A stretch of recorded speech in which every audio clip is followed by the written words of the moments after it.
Merci, Frère Neville. Que le Seigneur te bénisse. Me voilà bien pris, hein? Je veux vraiment remercier le Seigneur de s'être occupé du fils de Frère Capps.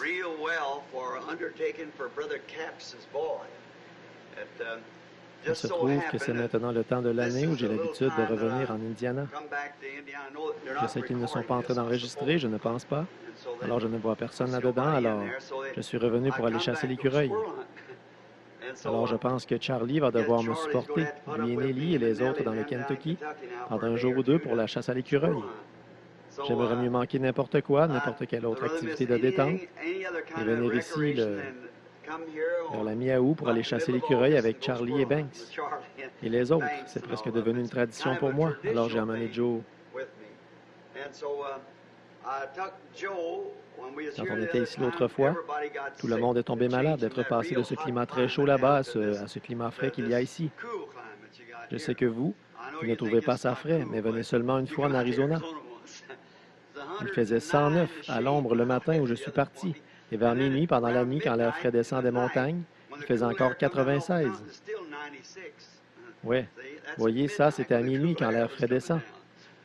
Alors, là-bas, on est bien en hiver, mais en été, c'est fait pour les scorpions et les lézards, pas pour les êtres humains. Même les animaux, ils s'en vont tous dans les montagnes. Ils ne peuvent pas supporter ça. J'étais allé tirer, j'ajustais ma petite carabine. Je ne sais pas pourquoi, mais je veux vous raconter ce qui s'est passé avec le petit Capps. Et j'ai dit, « Et Joe, il va bien falloir que je lui donne ma carabine parce qu'il tire mieux que moi. » On l'avait ajusté et j'enfonçais des punaises à 50 verges. Et j'ai dit à Joe, Joe a dit, « Papa, je crois que je peux faire ça. » Le pauvre petit avait mal à la tête. J'avais prié pour lui, une forte fièvre. Il est venu au stand avec moi et avec un diamètre 2 sur 10 dans une carabine de 22, on croise sa ligne de tir à 25 verges. Et c'est de nouveau bon à 50, pareil si c'est du 2 sur 10.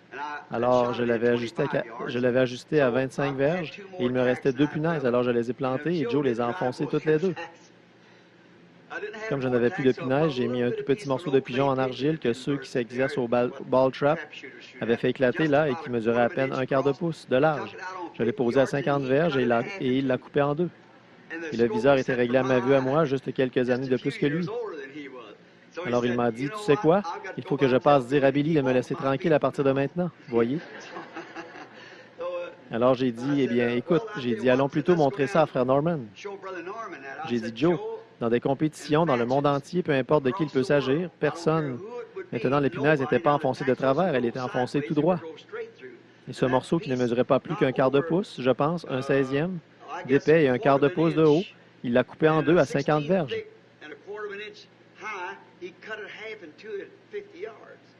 J'ai dit, il n'y a personne au monde qui aurait pu mieux viser que ça.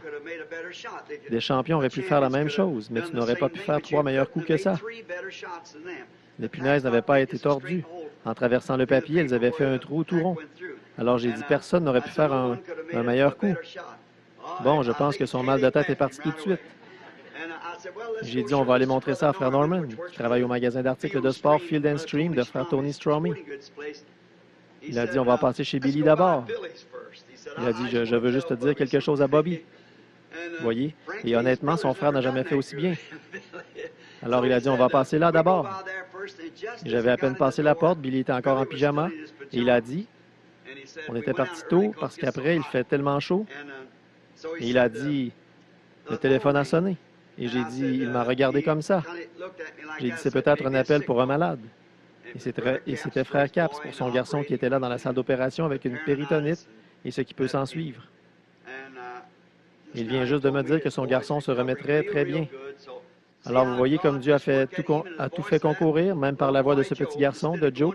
Au lieu d'aller chez Frère Norman, on n'aurait pas été là. On est monté, Frère Capps et moi, on s'est unis. Je ne dis pas que c'est à cause de nos prières, mais c'était important pour lui qu'on ait eu un contact comme ça. Et honnêtement, c'est ça qui, il faut que vous ayez foi en ce que vous faites. Voyez, et la foi qu'il a eue pour appeler, et Billy, il mettait de l'argent. Il a dit, ça doit être un appel de très loin. Il disait, il a mis près de 5 $ en monnaie pour un appel de 3 minutes.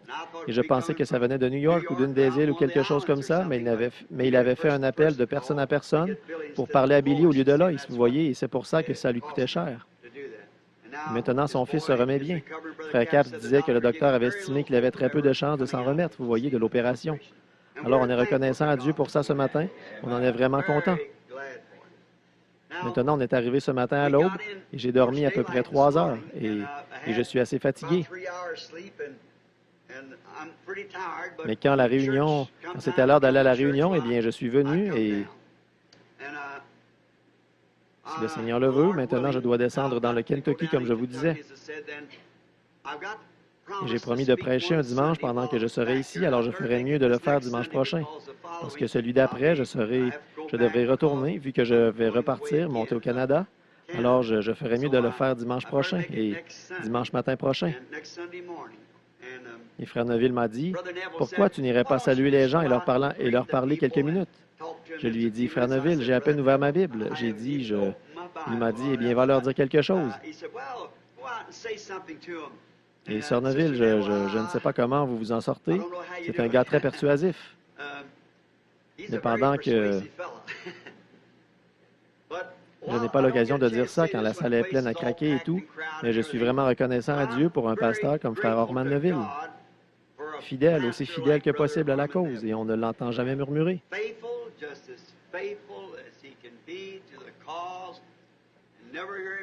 J'étais assis là derrière, j'ai eu une bonne conversation d'une demi-heure avec lui pendant que j'avais le plaisir d'écouter Frère Mann, à qui j'en dirai plus long là-dessus quand on sera dans le Colorado cette année. Alors pendant qu'on avait le plaisir d'écouter son message, j'ai eu une bonne conversation avec Frère Neville. Je lui ai dit, je n'ai jamais l'occasion de parler aux gens de notre brave pasteur. J'ai dit, est-ce que les gens prennent bien soin de toi? Il a dit, ça ne pourrait pas être mieux. Et j'ai dit, eh bien, je suis bien content d'entendre ça. Quand un pasteur est satisfait et que les gens sont satisfaits, ça fait vraiment une bonne assemblée. Et alors Dieu est satisfait. Je pense que de les voir tous satisfaits, surtout dans ce jour-ci, avec le message que nous portons, je pense que ça montre l'unité du message avec les gens et avec Dieu. Voyez? Je suis vraiment reconnaissant pour Frère Orman Neville, pour sa précieuse épouse et sa famille. Je prie Dieu de les garder fidèles à lui et à la cause. Et s'il le trouve bon, puissions-nous être ici dans le tabernacle quand le Seigneur Jésus viendra nous chercher, vous voyez, pour nous emmener dans l'enlèvement. On espère qu'on sera tous les deux tellement vieux, Frère Neville, qu'on aura chacun un bras autour de l'autre, là, appuyé sur notre canne, à essayer encore de tenir bon. Vous voyez? Alors nous serons changés en un instant, en un clin d'œil. Et ces vieux vêtements de chair tomberont, nous monterons saisir le prix éternel et nous crierons en traversant les airs, « Adieu, adieu, précieux moment de la prière. » Alors on sera parti là-haut. J'ai entendu dire que le Seigneur a guéri Frère Coomer, et je suis vraiment reconnaissant de ça. Tant de choses. Alors je suis reconnaissant d'être ici ce matin. Et je me suis dit qu'au lieu de... J'arrive toujours ici avec un sujet précis sur lequel parler. Je me suis dit que ce matin, j'allais juste m'avancer comme ça. Et j'ai dit, Frère Neville, je regarderai l'horloge tranquillement et je laisserai probablement les gens sortir à l'heure. Je vais juste vous parler à cœur ouvert pendant quelques minutes. Juste des choses, juste qu'on est simplement... Non, ce n'est pas enregistré ni rien, alors on va simplement fraterniser comme il n'y a que des gens de l'Assemblée ici. Vous voyez, juste entre nous. Alors prions. Bien-aimé Jésus, nous te sommes reconnaissants pour le privilège que nous avons de pouvoir nous rassembler ici. Et en regardant ce tabernacle tard dans la nuit, après minuit, comme je passais devant, je me suis mis à penser comme tu l'as soutenu.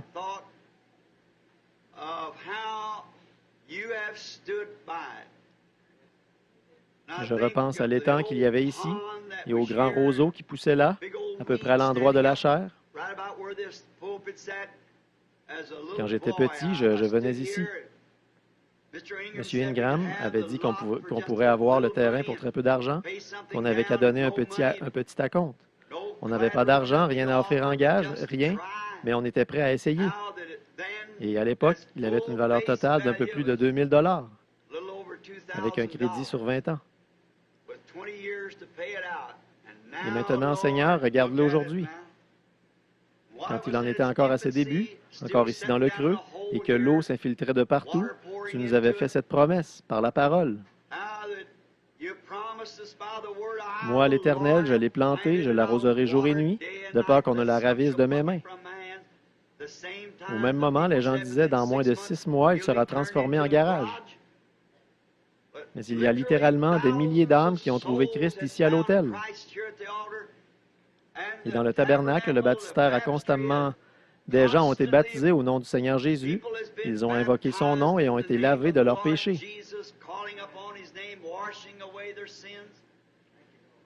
Des centaines d'infirmes, d'affligés, d'aveugles, de boiteux, de paralytiques, de cancéreux sont passés sur cette estrade. Ils étaient venus mourants, des hommes et des femmes, des garçons et des filles, et ils sont repartis pour vivre une nouvelle vie avec la chair de leur corps renouvelée et en marchant de nouveau. Ils ont quitté leur fauteuil roulant, leurs béquilles et tout. Ô Dieu, ces 30 années de service! Père, je me souviens du matin où nous avons posé la première pierre. Tu nous as donné une vision là qui nous montrait la salle pleine à craquer, un beau coin de rue. Je savais que ça ne pouvait pas faillir. C'est pourquoi je te remercie pour toutes ces choses. Beaucoup ont combattu le bon combat, ont achevé la course, ont gardé la foi. Ils reposent là-bas, ils attendent. Ils se reposent maintenant de leurs travaux car leurs œuvres les suivent. Ils attendent là où la trompette retentira, où ils se relèveront pour une nouvelle vie dans un nouveau corps. Beaucoup d'entre eux étaient vieux et tremblants, d'autres jeunes, d'âge moyen, et ainsi de suite. Mais que ton nom soit loué pour chacun d'eux. Maintenant, nous nous tenons de nouveau ici devant les vivants et les morts. Je te prie d'oindre tes paroles ce matin. Je ne sais absolument pas ce que je dois dire, mais je te prie de pourvoir ce que tu as toujours fait, Seigneur. Bénis notre pasteur, Frère Neville et son épouse. Bénis le conseil des administrateurs, le conseil des diacres, chaque membre du corps.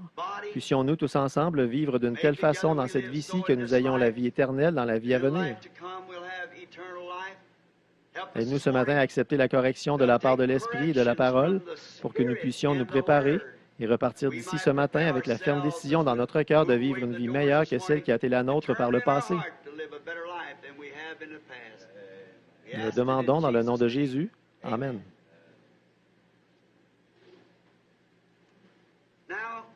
Maintenant, je viens juste d'ouvrir la Bible, là. C'était il y a quelques minutes. Je suis dans Apocalypse 3, alors je vais juste lire, là, sur le message à l'Église de Laodicée.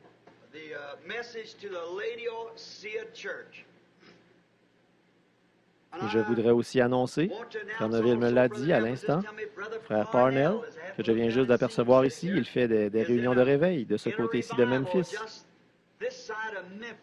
C'est S'il y en a parmi vous qui connaissent l'endroit où il y avait le Wimpy, ce kiosque hamburger, eh bien, il a une tente là-bas. Il essaie de faire entrer les gerbes, de voir s'il y a des perdus par là qui ont été destinés à la vie et qu'il pourrait gagner à Christ par son ministère. Il ne fait aucune réunion le dimanche à cause des réunions ici au tabernacle et ça, c'est vraiment un beau geste de la part de ce frère. Alors, nous vous informons que les réunions recommenceront lundi soir, la semaine prochaine. Et je sais que vous êtes tous cordialement invités à aller entendre Frère Parnell apporter son message de l'amour de Christ. Et maintenant, lisons dans Apocalypse, chapitre 3, juste un passage pour dire qu'on a lu la Bible. En effet, ce que moi je dirais, ça pourrait faillir, mais ce que lui dit, ça ne faillit pas. Et je ne sais pas par où commencer, que faire, où aller, mais je vais juste lire l'âge de l'Église de Laodicée. Écrit à l'ange de l'Église de Laodicée. Voici ce que dit l'Amen, le témoin fidèle et véritable, et le commencement de la création de Dieu. Je connais tes œuvres. Tu n'es ni froid ni bouillant. Puisses-tu être froid ou bouillant? Ainsi, parce que tu es tiède et que tu n'es ni froid ni bouillant, je te vomirai de ma bouche. Parce que tu dis, je suis riche, je me suis enrichi, et je n'ai besoin de rien. Et parce que tu ne sais pas que tu es malheureux, misérable, pauvre, aveugle, nu. Je te conseille d'acheter de moi de l'or éprouvé par le feu afin que tu deviennes riche, des vêtements blancs afin que tu sois vêtu et que ta honte de ta nudité ne paraisse pas, et un collier pour oindre tes yeux afin que tu vois.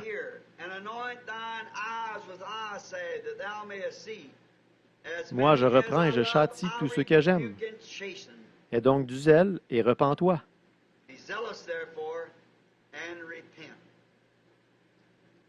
Vous savez, quelque part là-dedans, pendant que je lisais, si vous voulez bien m'excuser un instant, j'ai trouvé un endroit qui me plaisait, et maintenant je ne me souviens plus exactement où c'était. Voilà. Et tu ne sais pas. Malheureux, misérable, pauvre, aveugle, nu.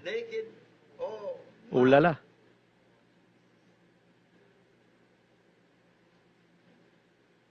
Ça, là, c'est un peu la description de l'Église d'aujourd'hui. Maintenant, je pense que cet âge de l'Église ici, dont nous parlons,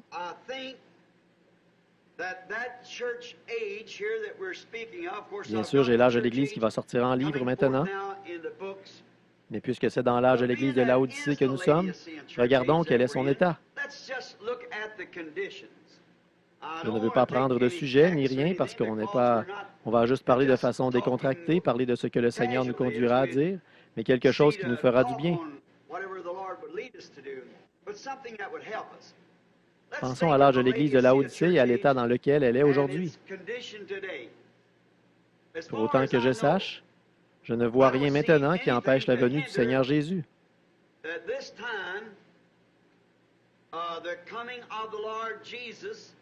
Sinon que son Église n'est pas prête.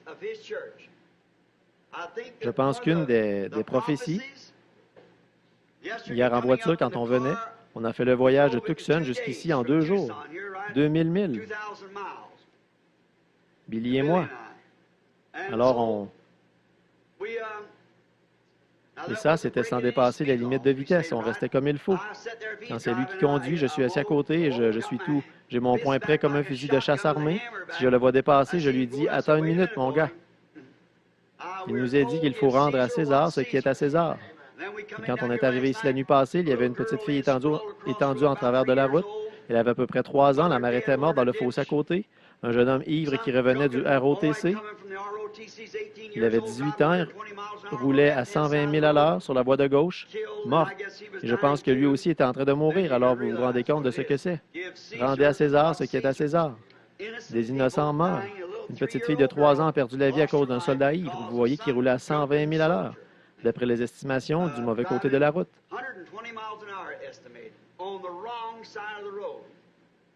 En arrivant sur le haut de la côte, il les a percutés en plein devant. Et ils ont été tués sur le coup. Lui aussi, il était en train de mourir. Alors vous voyez, même si la victime innocente ne faisait... Ce garçon-là est coupable de meurtre commis de sang-froid. Vous voyez, à mon avis, si un homme est trouvé ivre au volant, il devrait écoper de 10 ans ferme pour meurtre prématuré, prémédité. N'importe quel homme, parce qu'il n'importe quel homme, on n'arrivera jamais à rien avec la politique. C'est pourri.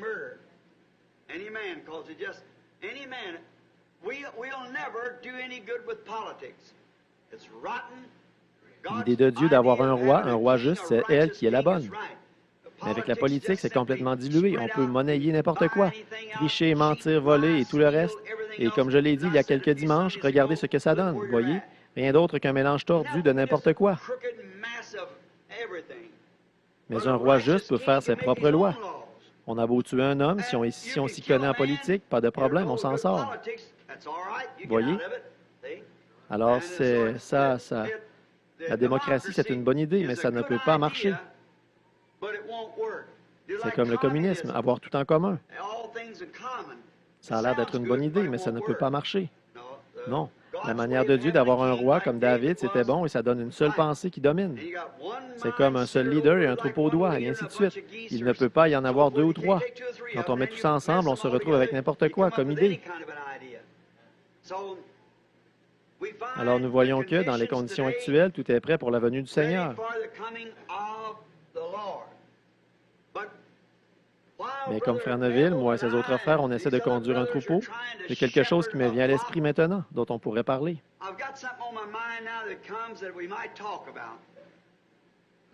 C'est que l'autre jour, j'ai reçu une lettre d'une brave dame. Ce n'est pas moi qui l'ai reçue. Quelqu'un d'autre me l'a transmise. Et la dame me mettait vraiment en pièces, ou du moins elle essayait. Elle disait, a-t-on jamais, ne pourriez-vous pas, vous les hommes d'affaires chrétiens, faire quelque chose pour arrêter Frère Branham? Elle disait, parce que maintenant, il a sorti ce livre appelé L'âge de l'Église de Laodicée. Et il va en publier d'autres. Et elle disait, il démolit carrément la doctrine pentecôtiste. Elle disait, maintenant, il dit que le signe initial n'est pas le parler en langue. Et elle disait, et puis il est contre les femmes prédicateurs, et c'était une femme prédicateur. Et ses fils sont parmi les meilleurs amis que j'ai au monde. Voyez, ils sont parmi mes meilleurs amis. Et elle disait, maintenant, et cet homme et sa femme, je déjeunais avec eux. Ils m'ont dit, Frère Branham, regardez ici. Imaginez-vous donc. Et ils ont sorti cette lettre. J'ai dit, eh bien, sœur, elle ne comprend pas, c'est tout. Les gars m'avaient dit que leur mère était une femme prédicateur et qu'elle n'acceptait pas le message. Et là, elle dit, là-dedans, elle disait, bon, il dit, les femmes ne doivent pas prendre autorité sur les hommes.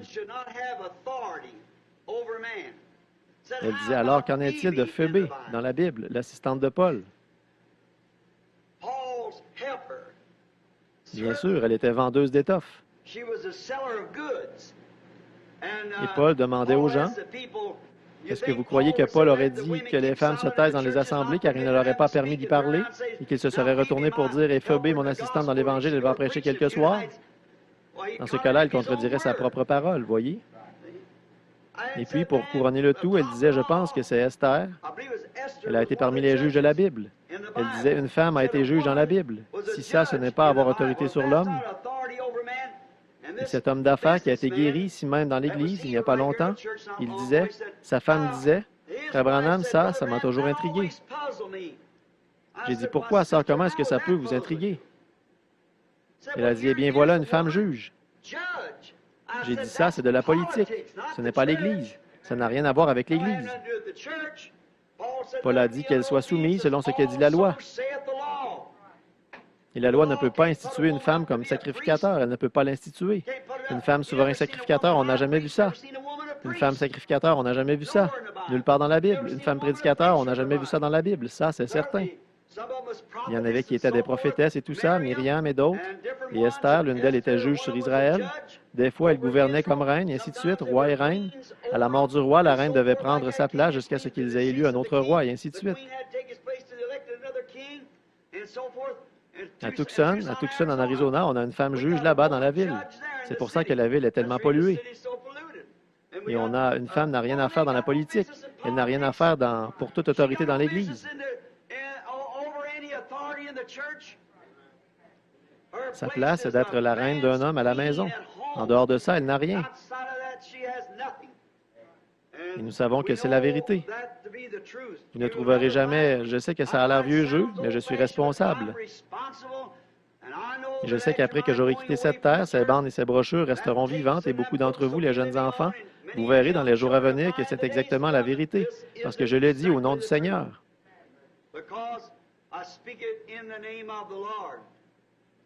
Maintenant, c'est à se demander comment une femme bien, qui, grâce à son brave mari, un homme bien, a mis au monde quelques-uns des meilleurs gars que j'ai jamais rencontrés, de vrais hommes que j'ai jamais rencontrés.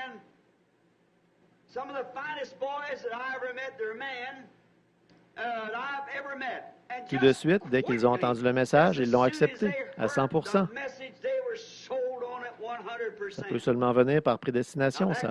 C'est la seule manière dont ça peut venir.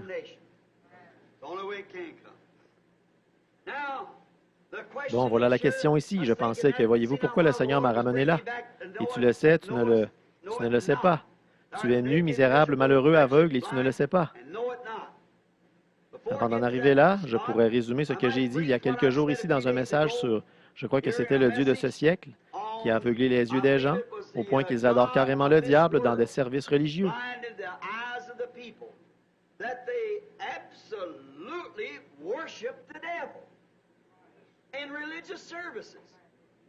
Est-ce que vous avez tous saisi ça? Vous l'avez tous compris? Et puis dans ce même message, j'ai parlé de ce qu'une femme qui porte des vêtements immodestes, qui est indécente, au tribunal du jugement, elle sera jugée comme une vulgaire prostituée.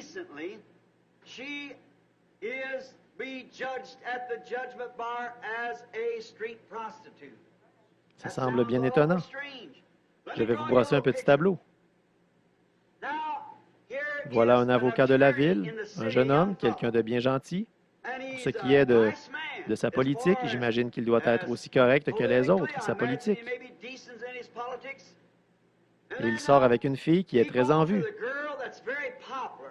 Ils tombent amoureux et ils se marient. Ils vont à toutes sortes de soirées, tout le tralala, et ils boivent ensemble. Finalement, il a une belle maison.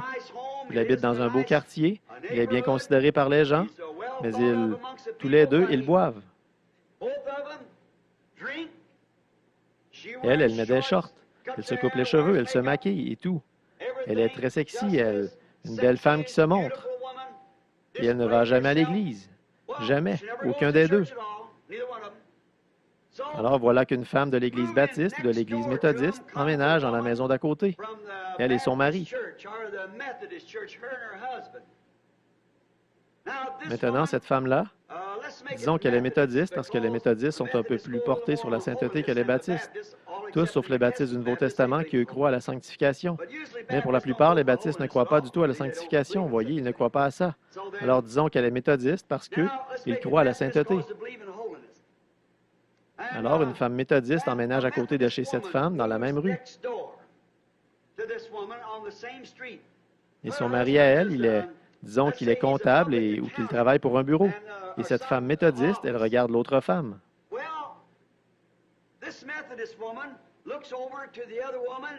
Et quand cet avocat quitte la ville, il s'appelle John. Disons qu'il s'appelle John. Maintenant, ne faites pas de suppositions avec ça. Je ne fais qu'inventer des noms, là. Alors, il s'appelle John. Eh bien, avant, elle sortait avec Ralph. Et ça aussi, c'est un nom inventé, c'en est tous. Voyez, c'est juste pour vous faire suivre l'histoire, pour vous donner le tableau. Alors, il arrive bien vite que dans une de leurs souleries, Ralph l'embrasse de nouveau. Eh bien, la voilà tout enflammée parce qu'elle est retombée amoureuse de Ralph, qu'elle pense. Alors, après un moment, Ralph et elle commencent à se voir. Et elle s'arrange pour que John n'y voit que du feu. Madame se croit très habile parce qu'elle arrive à fricoter avec Ralph tout en étant mariée avec John. Voyez, cette femme n'a même pas la moindre ombre de décence et elle trouve ça tout à fait normal.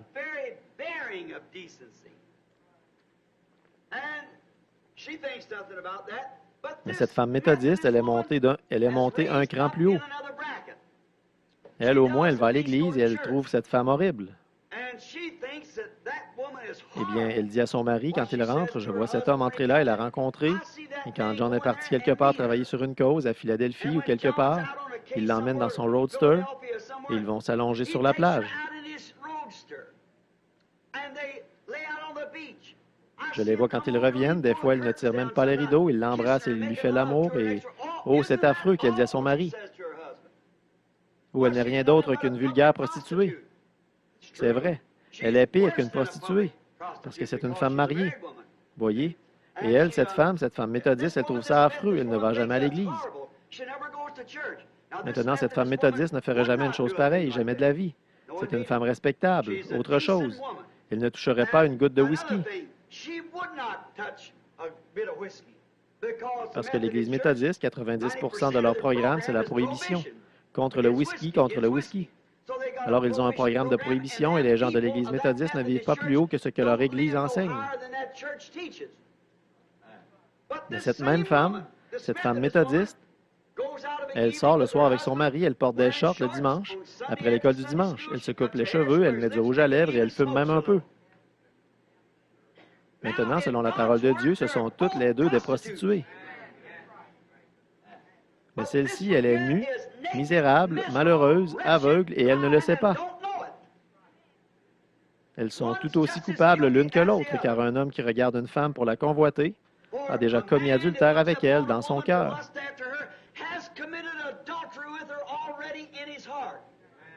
Et si cette femme, maintenant, elle disait, « Minute là, M. Branham, je vous ferai savoir que je ne suis pas une prostituée. »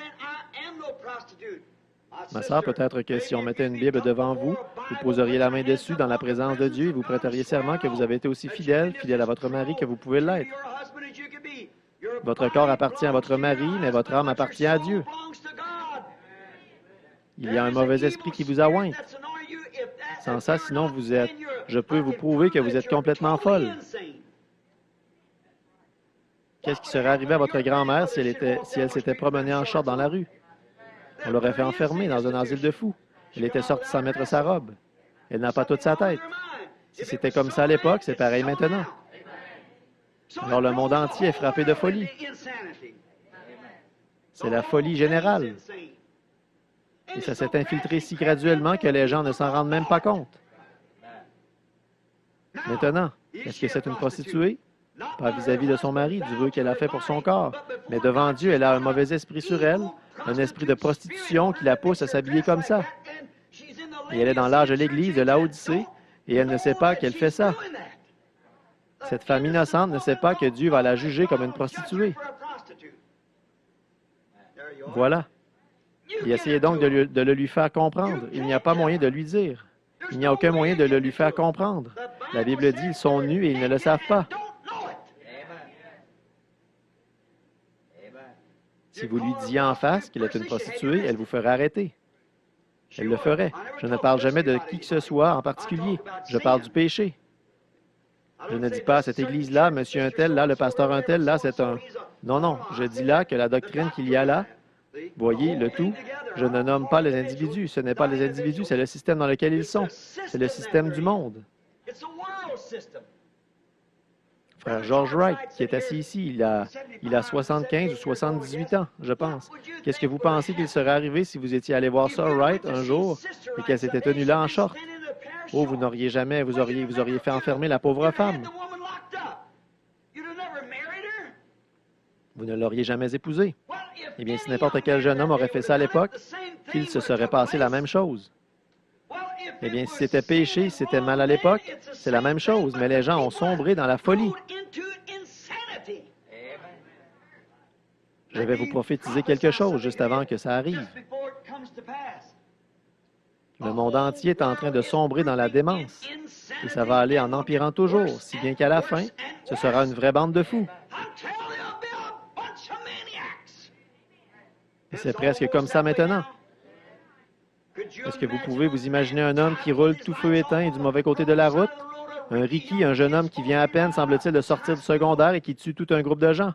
Et est-ce que ça les arrête? Un autre vient derrière lui et il fait la même chose. Est-ce que vous pouvez imaginer qu'un jeune homme qui se respecte un tant soit peu irait sortir et se conduire comme eux, ils le font? Est-ce que vous pouvez imaginer qu'une jeune femme, dans sa fleur, belle, un beau physique, de belle forme, un beau profil, un beau visage, une beauté, et le fait même qu'elle est jolie montre qu'on est au temps de la fin? Voyez, elle a tout misé sur les apparences du monde, des choses du monde, au lieu de la beauté, de la sainteté, de la douceur de l'âme. J'ai vu des femmes qui n'avaient pas grand-chose pour attirer les regards à l'extérieur. Mais parlez-leur une fois, parlez avec elles pendant quelques minutes. Elles sont vraiment authentiques. Quelque chose d'attachant.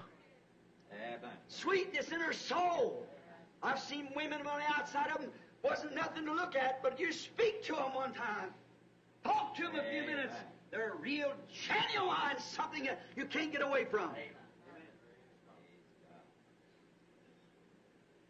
Vous voyez la beauté de l'extérieur, c'est du diable, c'est du monde. Regardez les enfants de Caïn, comme ils sont tombés dans le panneau. Quand les fils de Dieu virent que les filles des hommes étaient belles, ils en prirent pour femmes. Et Dieu ne leur a jamais pardonné. Regardez. Quand les femmes israélites, avec leurs mains calleuses et leurs cheveux raides comme des cordes, quand les fils de Dieu sont passés par le pays de Moab et qu'ils ont vu les femmes coquettes de là-bas, toutes bien coiffées, bien arrangées, avec la figure pleine de manucure ou de machin, là, quand ces fils de Dieu ont vu ces très belles femmes, un faux prophète a dit, on est tous pareils.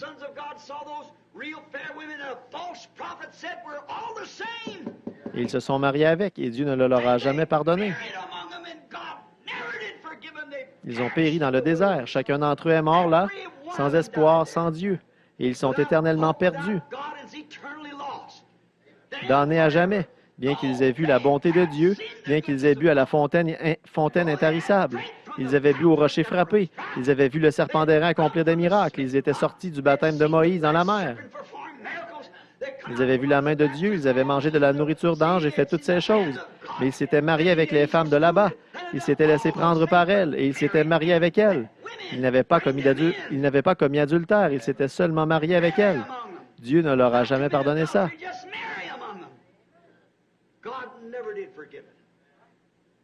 C'était la deuxième fois que ça arrivait. Maintenant, nous en sommes à la troisième fois. Maintenant, c'est plus trompeur que jamais. Je sais que c'est dur.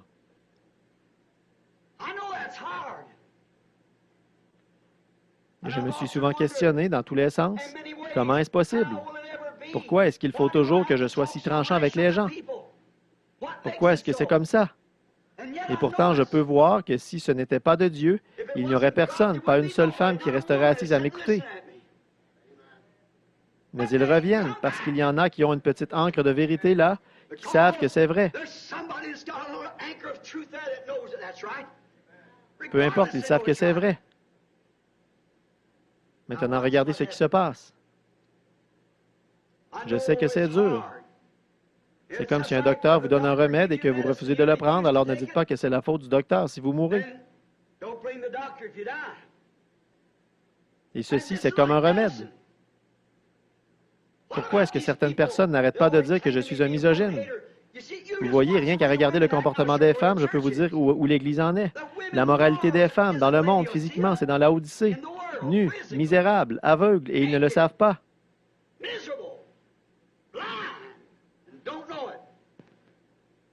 Les gens, les femmes du monde. Et l'Église est dans le même état. Vous voyez, comme le naturel, c'est toujours le type du spirituel, chaque fois. Et un jour, au tribunal du jugement, je sais que ce n'est pas populaire de dire ça. Et si un homme n'a pas été établi pour le dire, vous faites mieux de ne pas le dire. Parce que vous vous feriez passer pour ce que vous n'êtes pas. Et là, vous auriez des ennuis, c'est sûr. Maintenant, remarquez, des fois, on aurait vraiment dit que je tenais la bouche ouverte à une femme et que je lui versais le remède dans la bouche. Et ensuite, je mettais mes mains sur sa bouche et elle le recrachait chaque fois. Qu'en serait-il si un docteur faisait ça à un patient et puis que le patient meurt pour avoir refusé d'avaler le remède? Au tribunal du jugement, quand toutes ces choses, comme de se couper les cheveux, de porter des shorts et... Je suis seulement en train de construire. L'heure est proche où vous allez voir quelque chose se passer, où il va arriver quelque chose. Et toute cette toile de fond, ça n'a fait que poser le fondement d'un message court et rapide qui ébranlera toutes les nations. Pourquoi j'ai toujours rouspété après les femmes, c'est qu'ils se préparaient quelque chose qui allait mettre carrément le doigt dessus. J'ai eu beau essayer de leur dire ce qui est juste, et je tenais la main comme ça, comme sur leur bouche, et elles le recrachaient. Qui peut accuser le docteur, alors? Qu'est-ce que vous allez dire au jour du jugement, quand les voix mêmes qui se sont élevées contre ça vont repasser l'enregistrement en plein devant les gens?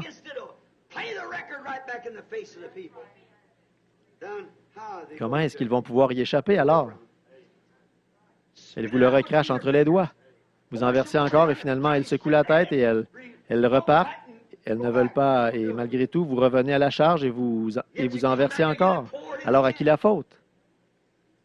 Pas au docteur, ni au remède, mais à l'attitude de la personne.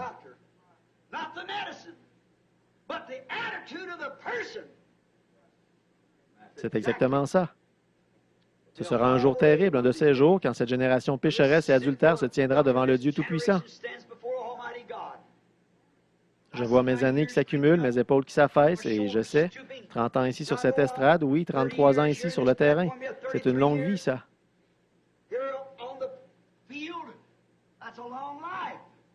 Ça fait 33 ans de service.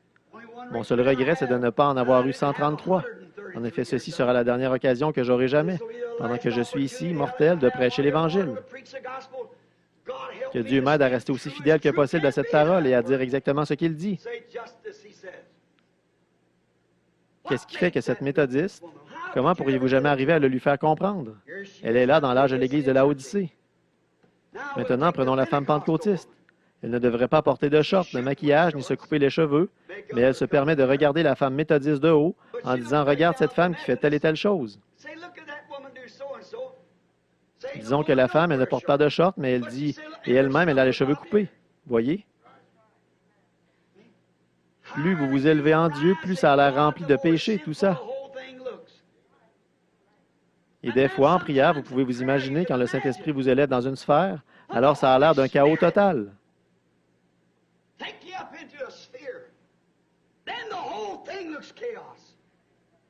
Alors, quand on redescend de là, on dirait que pour les gens, on est un trouble-fête, qu'on est une espèce de vieux grincheux. On est pris pour un fou, parce qu'on est là comme un vieux timbré, toujours en train de réprimander les gens. Mais s'il vous arrive une fois de monter dans ces sphères où vous êtes dans la présence de Dieu, pas par l'émotion, mais en étant vraiment élevé par le Saint-Esprit, C'est tout écrit Ichabod. La gloire du Seigneur s'est retirée de tout l'attirail des dénominations.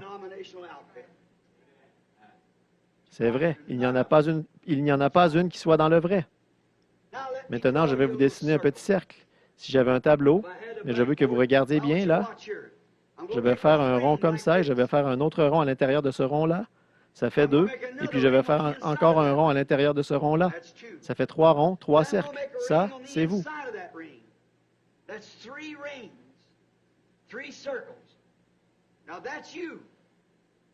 Ça, c'est Dieu. Dieu est un dans une Trinité. Et sans Trinité, il n'est pas Dieu. Il ne peut pas se manifester autrement. Et vous, en tant que personne, vous ne pouvez pas non plus être manifesté sans être composé d'une Trinité, c'est-à-dire corps, esprit et âme.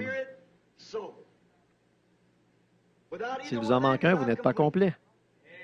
Voyez, si vous n'aviez pas d'âme, vous ne seriez rien. Si vous n'aviez pas d'esprit, vous ne seriez rien.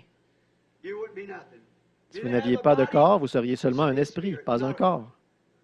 Donc, Dieu est complet dans la triunité d'un être, pas une triunité d'êtres, mais un seul être dans une triunité. Le Père, le Fils et le Saint-Esprit. C'est un seul vrai Dieu manifesté. Dieu. Remarquez ici, attendez un peu, je crois que je l'ai lu il y a quelques minutes. Écoutez ça. Écrit à l'ange de l'Église de Laodicée. Voici ce que dit l'Amen, le témoin fidèle et véritable, le commencement de la création de Dieu. Dieu est le Créateur. Alors comment peut-il avoir été créé? Mais ici, il y a le commencement de la création de Dieu. Quand Dieu, l'Esprit, a été créé sous la forme d'un homme, c'est Dieu qui était créé. Dieu le Créateur qui devenait lui-même une création. Dieu qui a fait la poussière, qui a fait le calcium, qui a fait la potasse, la lumière cosmique, le pétrole, il a rassemblé tout ça et il s'est créé lui-même dans le commencement de la création de Dieu. L'Amen, le final. Amen veut dire ainsi soit-il. Le final de Dieu quand Dieu s'est rendu complet dans sa création. Maintenant, comment ça? Personne n'a jamais vu Dieu, mais le Fils unique du Père est celui qui l'a fait connaître. Vous comprenez? Un petit instant. Vous n'êtes pas pressé, dites. Prenons Colossiens juste un instant. Je viens juste d'un passage de l'Écriture m'est venu à l'esprit. Prenons Colossiens, l'Épître aux Colossiens, je crois que c'est au chapitre 1. Je vais devoir vérifier parce que ce n'était pas prévu. Alors avant, quand j'étais jeune prédicateur, je pouvais me rappeler ces choses tout de suite. Mais comme je prends de l'âge, je ne peux plus. Commençons au verset 9, je crois. C'est pour cela, c'est Paul qui parle aux Colossiens de Christ, de qui il était. C'est pour cela que nous aussi, depuis le jour où nous en avons été informés, nous ne cessons de prier Dieu pour vous et demander que vous soyez remplis de toute la connaissance de sa volonté, en toute sagesse et intelligence spirituelle, pour marcher d'une manière digne du Seigneur et lui être entièrement agréable, portant des fruits en toutes sortes de bonnes œuvres et croissant par la connaissance de Dieu. Fortifiez tous par la puissance glorieuse, en sorte que vous soyez toujours et avec joie, persévérants et patients.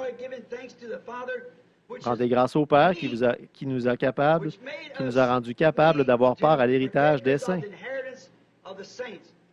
qui nous a délivrés de la puissance des ténèbres et nous a transportés dans le royaume du Fils de son amour.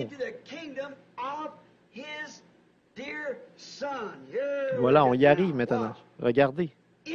En qui nous avons la rédemption par son sang, la rémission du péché. Il est à l'image du Dieu invisible. Vous comprenez? Verset 15, Colossiens 1, 15. Le premier-né de toute la création. Amen. Le quoi? Le premier-né de toute la création. Qu'il s'agisse des anges, qu'il s'agisse de n'importe quoi, il est le premier-né de toute la création. Car en lui ont été créées toutes les choses qui sont dans les cieux et sur la terre, les visibles et les invisibles, que ce soit trône, dignité, domination, autorité. Tout a été créé par lui et pour lui.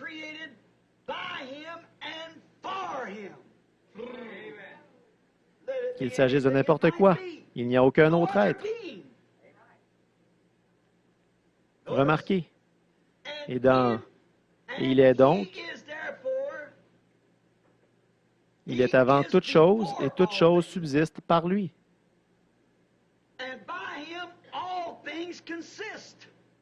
Que ce soit Père, Fils, Saint-Esprit, quoi que ce soit, il est avant toute chose.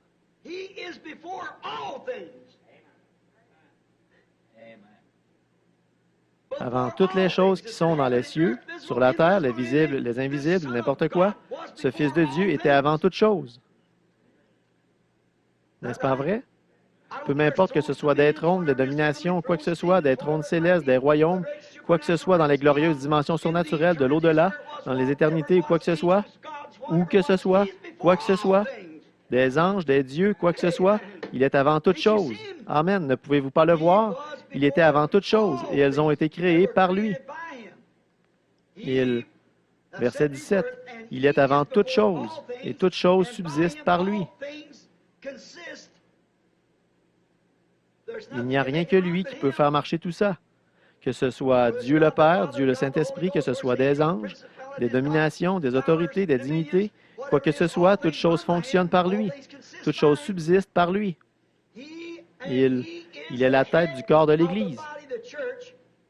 Il est le commencement, le premier-né d'entre les morts, c'est-à-dire qu'il va ressusciter ceux qu'il est venu racheter, afin d'être en tout le premier.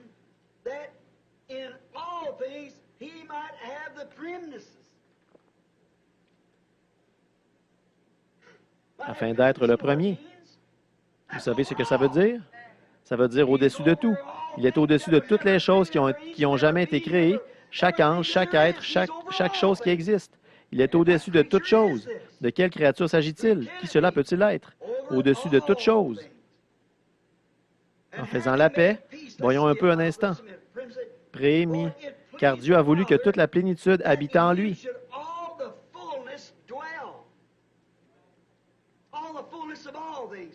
Toute la plénitude de toutes choses, toute la plénitude de Dieu, toute la plénitude des anges, toute la plénitude du temps, toute la plénitude de l'éternité, tout habitait en lui. C'est lui, ça. Il a voulu par lui réconcilier tout avec lui-même, tant ce qui est sur la terre que ce qui est dans les cieux, en faisant la paix par lui, par le sang de sa croix.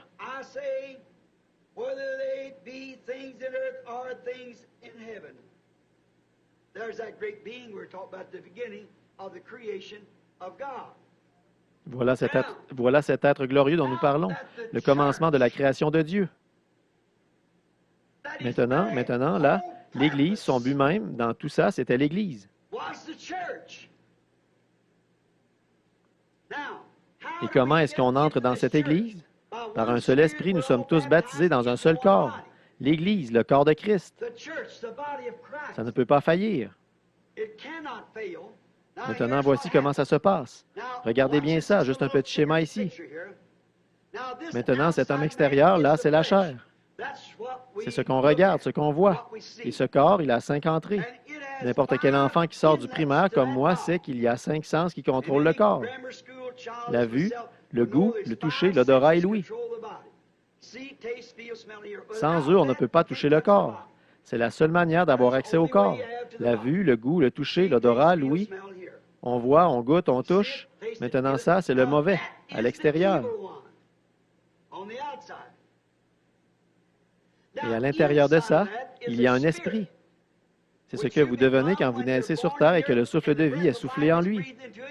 Cet esprit a une nature mondaine, parce qu'il n'a pas été donné de Dieu, mais il a été donné, permis par Dieu.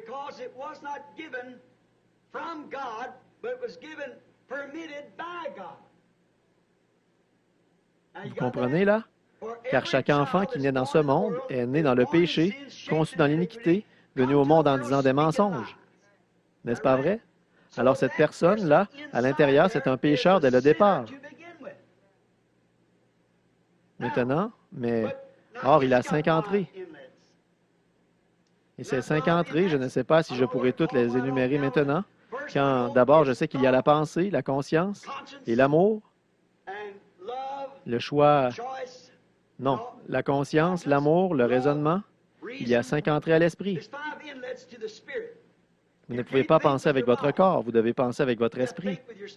Vous ne pouvez pas avoir une conscience dans votre corps. Il n'a aucune faculté mentale. Votre corps n'en a pas. Alors, vous devez penser avec votre esprit. Vous devez raisonner. Vous ne pouvez pas raisonner avec votre être physique parce que le raisonnement ne peut pas voir, goûter, toucher, sentir ou entendre.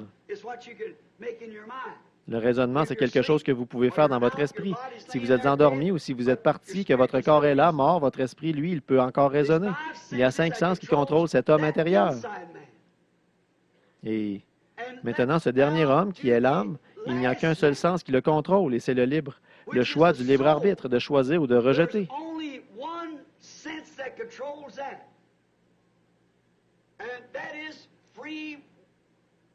Moral agencies, free will, to choose or to reject.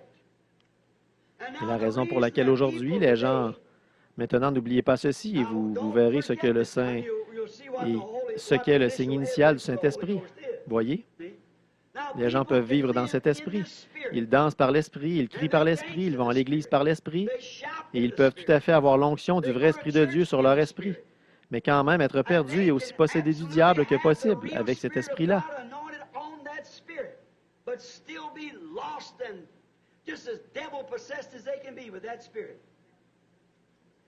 Et regardez, c'est pour ça qu'on ne peut pas dire à cette femme que de porter des shorts, c'est mal. On ne peut pas lui dire que de se couper les cheveux, c'est mal. Voyons, qu'est-ce que les cheveux ont à voir avec ça? Eh bien, pour Samson, ça avait quelque chose à voir. Voyez? Quiconque ajoutera un seul mot à ceci ou en retranchera un seul mot, vous devez avoir un absolu quelque part. Maintenant, mettons que je sois un baptiste et que vous veniez me dire que je dois être baptisé au nom de Jésus-Christ. C'est dans la Bible. Eh bien, je vous répondrai tout de suite. Je vais demander à mon pasteur. J'irai voir le pasteur et il dirait, « Oh, ça, c'était pour une autre époque. » Voyez? Oui, vous voyez, nous les baptistes, voici ce que nous croyons. Nous croyons qu'on doit être immergé dans les titres de Père, Fils, Saint-Esprit. C'est comme ça que notre Église l'a toujours fait. Depuis sa fondation par John Smith, c'est comme ça qu'on fait. Eh bien, c'est ça votre absolu. On s'en fiche pas mal de ce que ce gars-là peut dire. Si vous êtes méthodiste et que le système chez vous, c'est d'asperger et qu'on vous dise que vous devez être immergé, vous voyez ce que je veux dire? Vous allez voir le pasteur méthodiste et lui, il va écrire à l'évêque pour lui demander si un tel a dit telle et telle chose à ce sujet-là. Mais nous, l'Église méthodiste, nous avons été fondés il y a 300 ou 400 ans en Angleterre par John Wesley et Whitefield et tous les autres là-bas et Ashbury. Et nous avons établi ce document en suivant John Wesley selon lequel on doit être aspergé parce que c'est juste une forme extérieure. Alors, nous pensons que l'aspersion a tout autant de valeur que l'autre manière. Si vous êtes si c'est l'Église méthodiste qui est votre absolu, vous allez vous en tenir à ça. Un point, c'est tout. Si vous êtes catholique, et que je vous dise que ce n'est pas dans la Bible de ne pas manger de viande le vendredi et toutes ces choses comme ça, et que la Sainte Eucharistie, ce n'est pas une hostie, parce que c'est un esprit, et ainsi de suite, alors vous allez voir le curé dit, voilà, c'est écrit ici même dans notre document. Si l'Église est votre absolu, alors vous vous fichez royalement de ce que n'importe qui peut dire. C'est votre absolu. Oh, Dieu fait que ceci entre bien. Pour moi, c'est tout faux. C'est la parole de Dieu qui est l'absolu. Tout ce que cette parole dit, c'est ça qui est vrai. Maintenant, là-haut, dans ces sphères, la seule façon pour vous d'être dans cet homme intérieur, là, il faut que vous soyez prédestinés.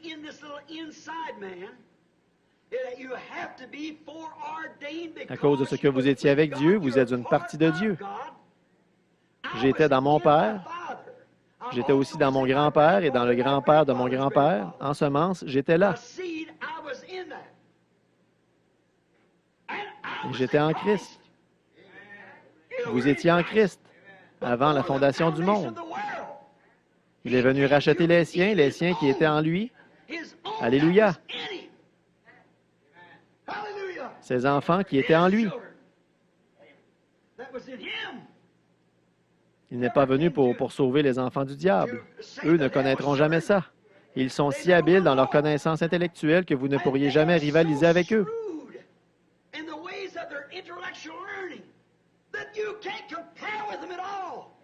Vous ne pouvez pas avoir le dernier mot avec eux, mais c'est par la foi que vous le voyez. Maintenant, la science n'a pas besoin de foi. La science prouve ce qu'elle avance. Elle n'a pas besoin de foi. Le prêtre catholique vous dira, regardez depuis combien de temps l'Église catholique tient bon. Regardez depuis combien de temps elle résiste aux persécutions des païens. L'Église méthodiste dira, mais regardez depuis combien de temps. J'ai vu une Église, parlez-moi d'une annonce hypocrite. Hier sur la route en venant que je l'ai vue. C'était écrit Église de Christ, fondée en 33 après Jésus-Christ. Elle n'a même pas encore 100 ans, vous voyez, cette dénomination. Oh là là, la doctrine des apôtres. Ils n'en ont presque rien. Ce sont les Sadducéens d'aujourd'hui. Pas d'esprit, pas de... Et on ne peut pas leur dire. On ne peut pas leur parler, on ne peut pas discuter avec eux.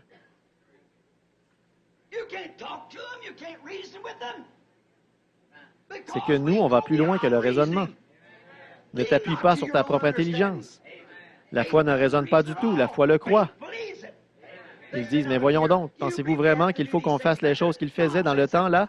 Ça ne tient pas debout. Mais la Bible l'a dit. Je ne peux pas expliquer comment ça arrive, mais ça arrive. Dieu l'a dit. Alors on n'a pas je ne peux rien vous dire là-dessus. La foi ne l'explique pas. Vous saviez ça? La foi le croit, c'est tout.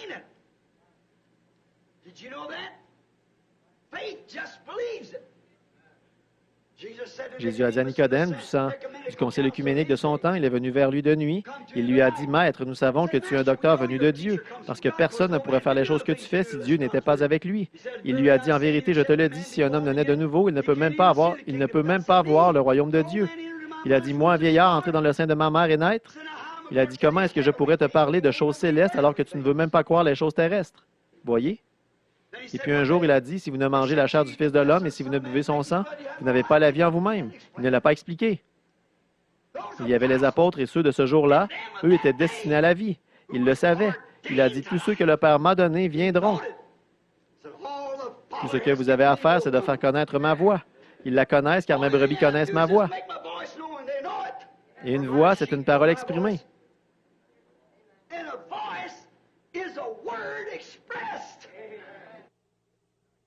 Ils le croient de toute façon. Ils n'ont pas besoin de prouver quoi que ce soit par la science ou de demander l'avis d'un Sadducéen ou d'un pharisien ou de quoi que ce soit d'autre sur le sujet. Je l'ai dit, ils le croient. Car mes brebis entendent ma voix. Et ça, c'est la voix de Dieu sous forme écrite. Parce que ça, c'est la révélation entière de Jésus-Christ. L'Ancien et le Nouveau Testament ensemble. Amen. Voilà. Comment ça se fait? Vous direz, mais ce sont de braves gens. Qu'est-ce qui fait qu'ils... À cause d'une chose, leur poteau d'attache, c'est une église. Et ici, vous vous souvenez, dimanche passé, la semaine dernière, combien étaient ici et ont entendu ma prédication sur les oins dans les derniers jours? Vous y étiez tous, je pense. Voyez, ils sont vraiment oins. Leur esprit est oint dans cette deuxième dimension-là.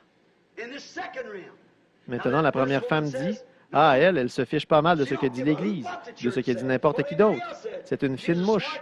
Elle a été à l'université, elle arrive à faire ça en cachette de son mari, alors elle se croit très maligne. Et l'autre femme, elle est nue, aveugle et elle ne le sait pas.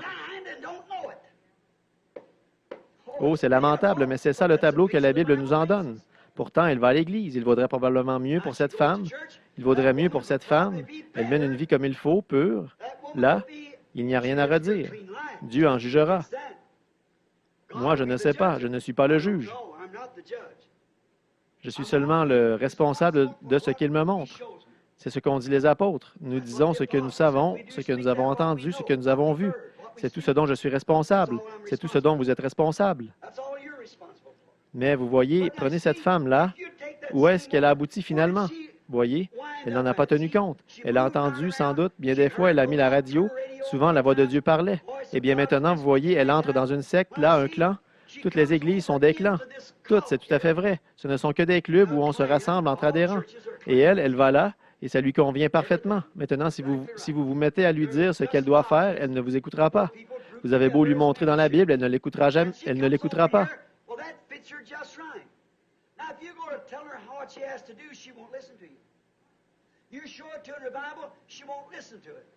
Maintenant, mon cher frère, ma chère sœur, je vais juste ajouter une ou deux petites choses avant de terminer. Il est moins le quart, l'heure de terminer dans un quart d'heure. Maintenant, écoutez, je voudrais vous poser une question. Pourquoi est-ce que cette femme-là ne peut pas le voir? Pourquoi? Pour ce qui est d'un adultère physique envers son mari, elle n'est pas coupable. Elle n'a rien à confesser. Elle est aussi pure que le jour où elle est née. Aucun homme ne l'a touchée. Je suis en train de faire un parallèle, là, entre la femme et l'Église. Elle est aussi pure que quand elle est née. Eh bien, l'Église est exactement dans cet état-là, comme quand elle est née.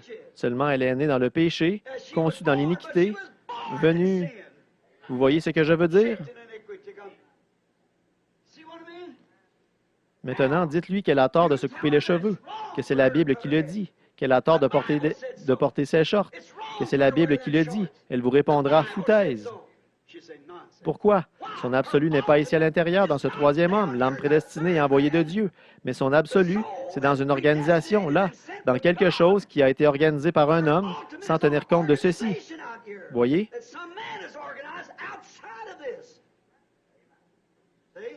Mais si la parole de Dieu est à l'intérieur, dans cette âme, elle dira « Amen, je le vois ». Elle s'y conforme. Maintenant, écoutez, c'est pourquoi l'homme qui est né de l'Esprit de Dieu, voyez ici, c'est la chair à l'extérieur. Maintenant, je parle à un auditoire mixte, mais je vous parle comme votre pasteur, comme votre frère. Ici, c'est la chair. Elle est faible, forcément. Une jeune femme marche dans la rue. Un jeune homme en pleine jeunesse passe par là. Il a 17, 18, 20 ans, 25, 30. Et voilà cette jeune femme qui arrive en se tortillant, en marchant sur des chaussures à talons hauts. Ça dépasse par devant et ça dépasse par derrière, et avec une robe qui ne va pas plus bas que ça, au-dessus du genou, ou un short. Saviez-vous que la Bible a dit qu'elle ferait ça? Vous savez, la Bible a dit qu'elle agirait comme ça, qu'elle serait impudique à ce point. Est-ce que vous avez lu dans le Reader's Digest de ce mois-ci que les hommes et les femmes d'aujourd'hui, que les jeunes filles de 20 ou 25 ans ont leur ménopause? Que maintenant, le retour d'âge, le moment où on arrive à l'âge mûr, c'est entre l'âge de 20 et 25 ans, d'après la science. De mon temps, c'était vers les 30-35 ans. Du temps de ma mère, une femme n'avait jamais sa ménopause avant 40 ou 45 ans. Qu'est-ce que c'est?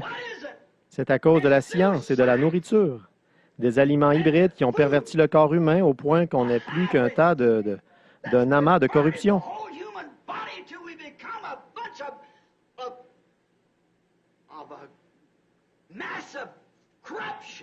Eh bien, si le corps physique est corrompu, alors est-ce que les cellules du cerveau de ce corps ne le sont pas aussi? Maintenant, voyez comme l'Esprit suit par derrière. Et au nom du Seigneur, il viendra un temps où les gens deviendront complètement fous. La Bible le dit. Ils crieront et ils hurleront avec d'énormes choses hideuses dans l'imagination de leur esprit. Ce sont les radios et tout, les programmes de télévision qui le produisent. On verra apparaître sur la terre des fourmis de la hauteur de 14 arbres. On verra un oiseau voler au-dessus de la terre avec des ailes de 4 ou 5 000 d'envergure. Et les gens verront ça, ils crieront, ils hurleront, ils l'imploreront miséricorde. Mais ce sera le fléau. Attendez que je prêche sur ces fléaux qui vont s'ouvrir. Regardez ce que Moïse a fait dans le domaine physique. Pas l'esprit quand il a dit « Moïse ». Dieu a dit à Moïse « Va là-bas à son prophète, ramasse une poignée de poussière, jette-la en l'air et dit « Ainsi dit le Seigneur, il viendra des puces sur la terre. » Il n'y avait pas de puces. Tout à coup, il voit quelque chose qui se met à bouger sur un buisson. Il regarde ailleurs et en voilà encore. Au bout d'un moment, il y en avait une telle épaisseur qu'on n'arrivait même plus à marcher à travers. D'où est-ce qu'il venait? Dieu est le Créateur, il peut faire ce qu'il veut. Il est souverain. Il peut faire un oiseau dont les ailes vont d'un bout à l'autre de la terre. Il a dit qu'il y a des mouches qui couvrent toute la face de la terre. Il n'y avait pas une seule mouche dans le pays. Mais tout à coup, on a vu voler une mouche bleue. Et puis, il y en avait 8, 10, 12. Et rapidement, on ne pouvait même plus marcher à travers. Dieu, le Créateur, tient sa parole. Et il a étendu son bâton sur l'ordre de Dieu et il a dit qu'il apparaisse des grenouilles et qu'elles recouvrent la terre. Il est arrivé tellement de grenouilles qu'on en faisait des tas, ça puait partout. Il y avait des montagnes de grenouilles de 40 à 50 pieds de haut. Il y en avait dans le placard de Pharaon. Il y en avait dans le... On soulevait le drap, on trouvait 500 grenouilles sous le drap, sous le lit, dans la bouffe. Partout où ils allaient, il y avait des grenouilles et encore des grenouilles. D'où est-ce qu'elles venaient? Dieu, le Créateur, est souverain. Ce qu'il dit, il le fait. Il a dit qu'on verrait des choses horribles sur la terre. Des sauterelles avec des cheveux comme les femmes, des cheveux longs pour tourmenter les femmes qui ont coupé leurs cheveux. Des dents comme des dents de lion et un dard dans la queue comme les scorpions. Elles tourmenteront les hommes pendant des mois. Attendez seulement qu'on arrive à l'ouverture de ces fléaux et de ces sauts et de ces septonnaires. Regardez ce qui arrivera. Oh frère, vous faites mieux d'aller en Goshen pendant qu'il est encore temps d'aller en Goshen. Ne faites pas attention à l'extérieur ici. Voyez un peu, voilà une jeune femme qui marche dans la rue en se tortillant. Voilà un jeune homme qui s'amène et ça attire son regard sur elle. C'est un membre d'église, il est pentecôtiste. Il est ce qu'il est, quoi? Il est ce qu'il est, quoi? Mais on voit bien vite qu'il n'a pas de poteau d'attache ici à l'intérieur. Elle lui dira salut. Il a les cheveux bouclés, un beau jeune homme aux épaules bien droites. Peut-être qu'il a essayé de mener une vie droite. Elle s'avance vers lui, ça peut même être un prédicateur. Mais bien vite, qu'est-ce que c'est? Ça ici, le désir charnel. Et pourtant, l'esprit, là, à l'intérieur, il est loin. Il lui dit, ne le fais pas, ne le fais pas. Mais qu'est-ce qui va se passer? Il n'en tiendra pas compte et il va se laisser prendre au piège. Et voilà. Bien vite, il sera là en train de chercher à sortir avec elle. Il est coupable d'avoir commis adultère, qu'il la touche ou non. Mais un vrai fils de Dieu né de nouveau. Amen. Vous ne pouvez pas y arriver tout seul. C'est absolument impossible pour un homme en pleine santé de passer devant une fille comme celle-là sans qu'il se passe quelque chose. Mais quand il y a quelque chose à l'intérieur, ce petit quelque chose ici qui est né de nouveau. Cet homme peut avoir crié, parlé en langue, sauté, dansé, tout le reste, loin de l'esprit. Il peut avoir accompli tous les signes et les miracles que Dieu a promis là-dedans par son esprit. Jésus a dit, plusieurs viendront à moi ce jour-là en disant, Seigneur, n'ai-je pas prophétisé en ton nom? N'ai-je pas chassé des démons en ton nom? N'ai-je pas, il a dit, retirez-vous de moi, vous qui commettez l'iniquité. L'iniquité, c'est quoi? C'est quand vous savez ce qu'il faut faire et que vous ne le faites pas. Retirez-vous de moi, vous qui commettez l'iniquité. Je ne vous ai même pas connu. Mais à l'intérieur de cet homme, si cette petite attache est là, cette semence de Dieu qui a été prédestinée avant la fondation du monde, peu importe ce qui peut arriver, elle le retient.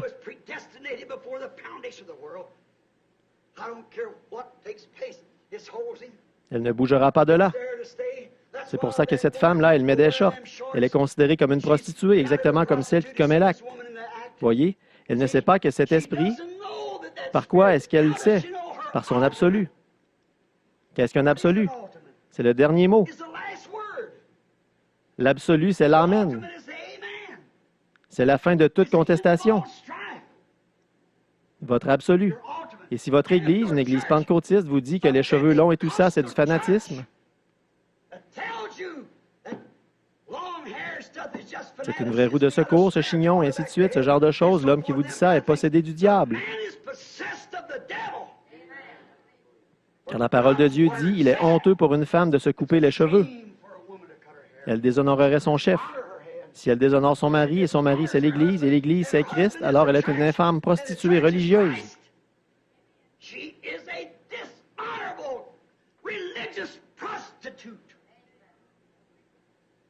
Nue, et elle ne le sait pas. Nue. La Bible ne dit-elle pas que le voile de la femme, ce sont ses cheveux? Sa chevelure ne lui a-t-elle pas été donnée comme voile?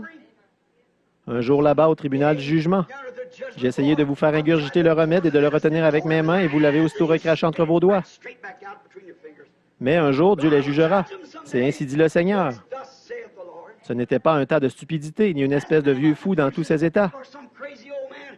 Ce n'est pas ça. En effet, c'est la parole du Seigneur. Et un vrai, un authentique chrétien va s'aligner sur cet homme intérieur, sur cet esprit qui était là-bas au commencement, et qui est la parole. Comme lui était la plénitude de vous tous, vous étiez en lui là-bas au calvaire.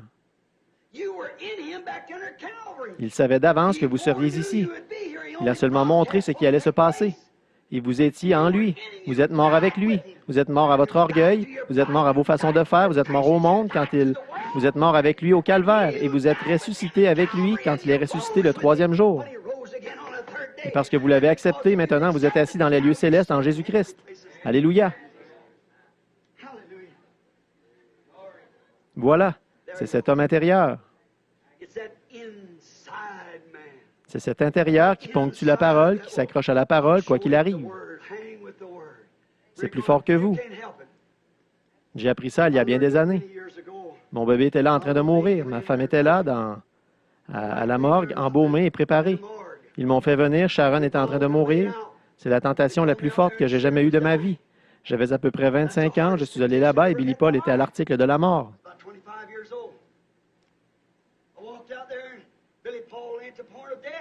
Le docteur Sam est venu, il m'a dit, Bill, je ne crois pas qu'on arrivera à sauver Billy.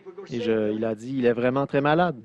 Il m'a dit, Bill, ça me fait tellement de peine pour toi. Il a passé son bras autour de mes épaules. J'ai dit, Doc, je n'ai plus aucune force. Au bout de quelques heures, je l'ai appelé. Mon bébé Sharon, je l'avais amené là-bas en vitesse pour l'avoir en proie à des spasmes sans arrêt. Ils lui ont planté une aiguille dans la colonne, une ponction. Ils ont fait l'analyse, méningite tuberculeuse, c'est tout. Je me suis frayé un chemin jusqu'à l'hôpital, j'ai arrêté mon vieux camion là-bas. Je suis descendu et je m'en allais vers la chambre, et voilà Sam qui arrive dans le couloir, son chapeau à la main, en train de pleurer. Il a passé son bras autour de mes épaules et il m'a dit, viens, Bill, on s'en va. J'ai dit, qu'est-ce qu'il y a? Il m'a dit, tu ne peux pas la voir. Il a dit, elle est en train de mourir, Bill. Et j'ai dit, non, Sam, pas mon bébé. Il a dit, oui. Il a dit, ne la réclame même pas, Bill. Il a dit, si elle s'en sortait, ce serait avec des séquelles. Il a dit, elle resterait invalide, elle en garderait des séquelles toute sa vie. Il a dit, elle a la méningite. Ne t'approche pas d'elle, tu ferais mourir Billy en faisant ça. J'ai dit, Sam, il faut que je la voie. Il m'a dit, tu ne peux pas, Bill, je te le défends. Tu sais combien j'ai d'estime pour toi, tu es mon copain et tout. Il a dit, j'ai beaucoup d'estime pour toi. Il a dit, et je te crois, Bill. Il a dit, mais ne va surtout pas vers ce bébé. Il a dit, si tu le fais, elle a une méningite, voyez. Il a dit, dans quelques minutes, elle sera partie et il a dit, tu pourras, on va l'enterrer. Il m'a dit, Bill, ça me fait tellement de peine pour toi. Il a appelé une infirmière pour qu'elle m'apporte un genre de médicament. Il disait, je ne sais pas comment cet homme arrive à tenir encore debout. Je suis resté là un moment, il m'a fait apporter le médicament. Je me suis assis dans le couloir, il a dit, assis. Et l'infirmière l'a apporté, elle m'a dit, buvez ça, frère Branham. Je lui ai dit, merci. Vous n'avez qu'à le poser là en attendant. Quand elle est partie, j'ai versé ça dans le crachoir et j'ai reposé le verre. J'étais là, oh Dieu! Mais qu'est-ce que j'ai fait? Tu es un Dieu bon. Pourquoi est-ce que tu l'as laissé mourir l'autre jour pendant que je tenais ses deux petits bras comme ça? Je le suppliais pour elle. Pourquoi tu l'as laissé partir? Billy est là en train de mourir et la voilà elle aussi là en train de mourir. Mais qu'est-ce que j'ai fait? Dis-moi. Oh, je ferais aussi bien de partir avec eux. J'ai ouvert la porte, il n'y avait pas d'infirmière, je me suis glissé dans le sous-sol, c'était avant qu'ils arrangent l'hôpital. Des moustiquaires, il n'y avait presque pas de moustiquaires aux fenêtres et les mouches allaient sur ses petits yeux. Il lui avait mis un petit bout de mousseline, de moustiquaire, comme on appelle ça, de tulle sur le visage. J'ai chassé les mouches, elle était étendue là. Ses petits yeux, elle souffrait tellement qu'elle en louchait. Alors Satan est venu tout près de moi, là, et il m'a dit, tu as dit qu'il est un Dieu bon, hein? J'ai dit, oui, c'est ce que j'ai dit. Tu as dit qu'il guérit, hein? Dans ce cas-là, comment ça se fait que ton père est mort là dans tes bras pendant que tu priais? Il était pécheur et tu priais pour qu'il ait la vie. Comment ça se fait que ton frère est mort dans les bras de ton autre frère là-bas pendant que tu étais à la chaire en train de prêcher il y a quelques semaines? Il m'a dit, alors pourquoi est-ce qu'il ne t'a pas répondu? Tu disais qu'il t'aimait et qu'il t'avait sauvé. Il ne pouvait pas me dire que Dieu n'existait pas parce que je l'avais déjà vu. Mais il me disait qu'il ne se souciait pas de moi. Il m'a dit, ta femme est étendue là-bas. Tes bébés vont bientôt y être aussi. Ton papa est enterré, ton frère est enterré, et là, ta femme va être enterrée demain. Et voilà ton autre bébé qui est en train de mourir. C'est un Dieu bon, hein? Il guérit. Il m'a dit, tu t'es vraiment rendu ridicule. Qu'est-ce qui se passait? Ça agissait de l'extérieur sur ce premier homme-là. Il m'a dit, écoute, tu sais, quand tu étais, il y a quelques années, il y a 2 ou 3 ans, avant que tu acceptes ça, tu étais bien considéré parmi les gens. Tu menais une vie pure et droite. N'importe quelle fille de la ville qui voulait sortir n'avait pas peur de sortir avec toi parce qu'avec toi, elle se sentait respectée. Je pourrais me tenir devant n'importe laquelle d'entre elles. Je n'en ai jamais insulté une seule. Je n'ai jamais rien dit. Qu'elle se mette à mal se conduire, je la ramenais tout de suite chez elle. Et les gens t'appréciaient. Mais aujourd'hui, qu'est-ce que tu es? Un fanatique religieux. C'est vrai, c'était comme ça. Vous voyez comme tout ça travaillait de concert, l'extérieur, l'esprit qui résonnait, tout ça travaillait en même temps. C'est vrai, Satan. Et tu dis qu'il guérit? Oui, oui, oui. Et toi qui suppliais, qui pleurais, et les gens te disaient que tu te trompais, que tu étais en train de faire fausse route? Ta propre Église t'a mis à la porte à cause de ça? Ta propre Église baptiste là-bas, ils t'ont mis à la porte justement à cause de ça? Ouais. Ton père est enterré, ton frère est enterré, ta femme est là, prête à être enterrée, et ton bébé aussi, dans une quinzaine de minutes, il sera mort. Et il guérit, hein? La chair de ta chair. Il n'aurait qu'un seul mot à dire et ton bébé vivrait. Il guérit, que tu as dit, hein? Les gens ont essayé de te parler. Le prédicateur t'a dit que ça ne tournait pas rond là-dedans, que tu étais complètement cinglé, que tu étais devenu un fanatique religieux, et tu dis qu'il t'aime. Est-il possible qu'il t'aime? Et comme tu as pleuré pour ton papa, comme tu as jeûné soir après soir, et le jour, il fallait que tu pries pour arriver à grimper à un poteau au travail, et il a laissé mourir pécheur dans tes bras. Et ta femme, quelle femme admirable, et tu l'aimais tant. La mère de Billy, beaucoup d'entre vous vous souvenez de Hope. C'était une jeune femme si gentille, et comme vous étiez heureux dans votre petite maison là-bas avec pour environ 7 ou 8 $ de meubles, ce que vous aviez comme meubles. Mais tu l'aimais et vous vous aimiez, et tu as prié pour d'autres, et par une sorte d'émotion mentale, ils se levaient. Ils marchaient, ils disaient qu'ils étaient guéris. Mais maintenant, ta propre femme, la voilà morte depuis 2 jours maintenant. Elle est là chez l'entrepreneur de pompes funèbres Scott & Combs. Il guérit, hein?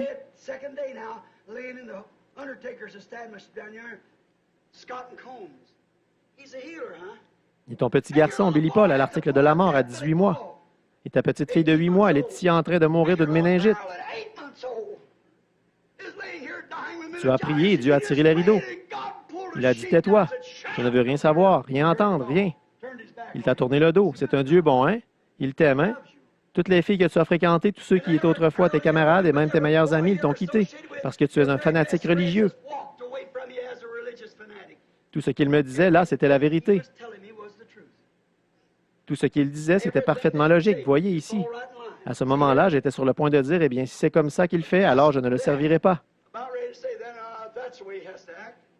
Et comme je me disais ça, quelque chose est venu d'ailleurs, du plus profond de l'intérieur, et m'a dit, mais qui es-tu d'abord?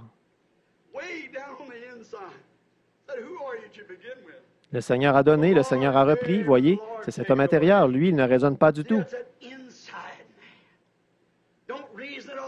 J'ai repensé au passé. Je me suis dit, comment est-ce que je suis venu sur Terre? Je viens d'une bande d'ivrognes. Comment est-ce que j'en suis arrivé ici? Qui m'a donné la vie? Qui m'a donné ma femme? Qui m'a donné ce bébé? D'où est-ce que ma femme est venue? D'où est-ce que ma vie est venue? J'ai dit qu'il me tue. J'espérerai quand même en lui. J'ai dit, arrière de moi, Satan. J'ai posé ma main sur le bébé. J'ai dit, Sharon, ma chérie, je vais te déposer dans les bras de ta maman dans quelques minutes, quand les anges de Dieu viendront t'enlever, mais un jour, papa te reverra. Je ne sais pas comment ça va se passer, ma chérie, je ne peux pas te le dire, là. Il me tourne le dos, il ne veut même pas m'écouter pour toi.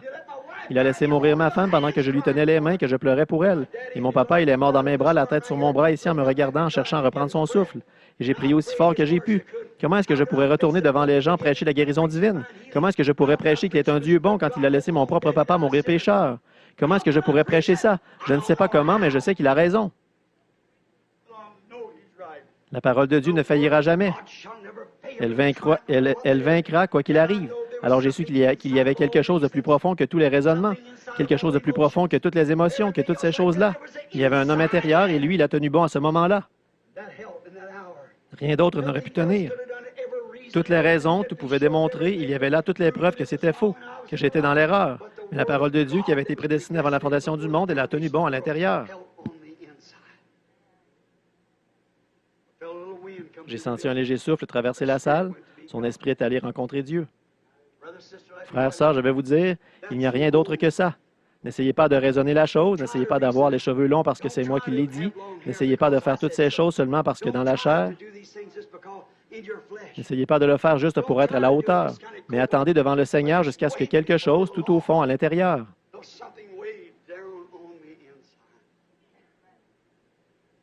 Il y en a beaucoup parmi vous qui s'imaginent que puisque vous avez les cheveux longs, ça veut dire que vous irez au ciel. Pas forcément. Il y en a beaucoup qui s'imaginent que si on est une femme de bonne conduite, alors on va haut. Pas forcément. Il y en a beaucoup qui s'imaginent que parce que leurs églises, qu'ils appartiennent à ceci, à tel grand regroupement avec des éminents docteurs en théologie, ça ne veut pas forcément dire ça. Vous voyez, il y en a beaucoup qui s'imaginent que parce qu'ils parlent en langue, ils ont le Saint-Esprit. Pas forcément. Bien que le Saint-Esprit parle en langue, c'est sûr. Mais tant que ce vrai Saint-Esprit authentique n'est pas là à l'intérieur pour s'aligner sur chaque parole, si ce Saint-Esprit en vous qui vous fait parler en langue, regarde là et qu'il n'est pas d'accord avec le reste de la parole, alors ce n'est pas le bon esprit. Voyez? Ça doit venir de l'intérieur, qui est la parole depuis le commencement. au commencement de la création de Dieu. Quand Dieu a commencé à créer, à vous amener à l'existence, vous voyez, là-bas, vous avez commencé en tant que semence et vous en êtes arrivé là où vous êtes maintenant. Et alors, vous étiez tous en Christ. Et puis, quand Christ est mort, il est mort pour vous racheter tous. Et vous êtes une partie de cette parole-là. Alors, comment? La Bible tout entière. Précepte sur précepte, règle sur règle, un peu ici, un peu là. Il ne disparaîtra pas un seul iota ou un seul trait de lettre. Comment donc pourriez-vous, vous qui êtes une partie de cette parole, ne pas être d'accord avec le reste de la parole ou avec une portion quelconque de la parole? Que Dieu vous bénisse. J'ai dépassé l'heure maintenant. Je ne voulais pas le faire, vous retenir si longtemps. Je regrette de vous avoir retenu. Je ne regrette pas ce que j'ai dit. Nous sommes tout à la fin de quelque chose, mes amis. Vous tous ici, je pense, vous êtes tous membres de cette assemblée.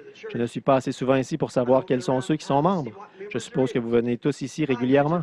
Je voudrais vous raconter quelque chose qui est arrivé. Est-ce que vous voulez bien me donner encore, disons, 6 minutes? Est-ce que monsieur le pasteur O. Walker, là de l'Oregon, est ici, lui qui était avec nous ce dimanche où j'étais là? Est-ce que quelqu'un en a entendu parler? C'était quelque chose d'étrange, d'extraordinaire. Quand je suis arrivé ici, il y avait tellement de gens, j'avais toute une pile d'entretiens, ils étaient tous justifiés. Leurs fils, enfants, mariés, ivrognes et différentes choses, des choses qui justifiaient tout un entretien. Il aurait fallu que je voie chacun d'eux. Mais je n'arrivais pas à faire tout ça. Alors je vous remets à Dieu, je pose la main dessus et je prie. Je dis, oh Dieu, je n'arriverai pas à le faire. Touche-les, Seigneur, fais. Toi, tu peux y arriver. Je prie pour chacun d'eux. Billy m'a appelé, je venais d'arriver avec Frère Banks. Il m'a dit, papa, si tu...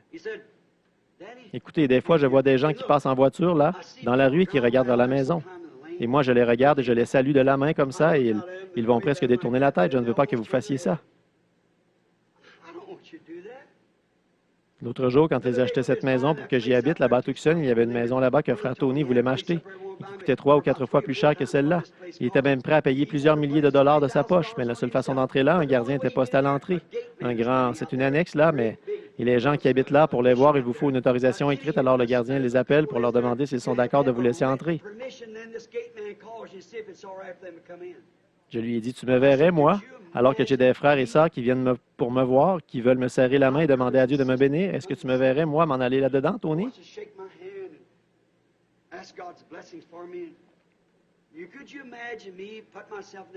Il m'a répondu, eh bien, vous devez... Je lui ai dit, Tony, comme ils font, l'Assemblée et tout, qu'ils gardent une certaine distance entre moi et les gens. J'ai dit, c'est à cause de ceux qui veulent me dicter ce que je dois faire. Ils disent, le Seigneur m'a dit, Alléluia, je ne partirai pas d'ici, gloire à Dieu. Le Seigneur m'a dit que vous devez venir faire une réunion chez nous, dans notre groupe. Oui, monsieur, gloire à Dieu. Le Dieu me l'a dit. Si vous ne le faites pas, frère Branham, vous êtes rétrograde, ça c'est sûr. Et moi qui suis là en train d'essayer d'étudier, voyez.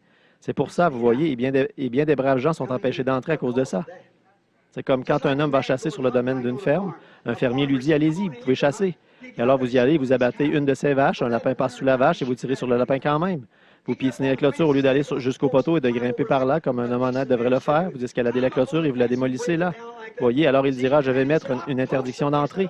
Je ne peux pas lui reprocher ça du tout, pas du tout. Mais qu'est-ce qu'il fait? Il empêche le chasseur honnête de passer.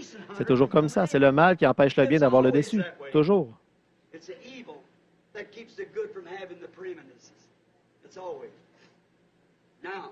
Mais ces gens sont... Il y en a des milliers qui sont vraiment dans le besoin, qui sont bienveillants, des gens pleins d'amour, remplis de la grâce de Dieu.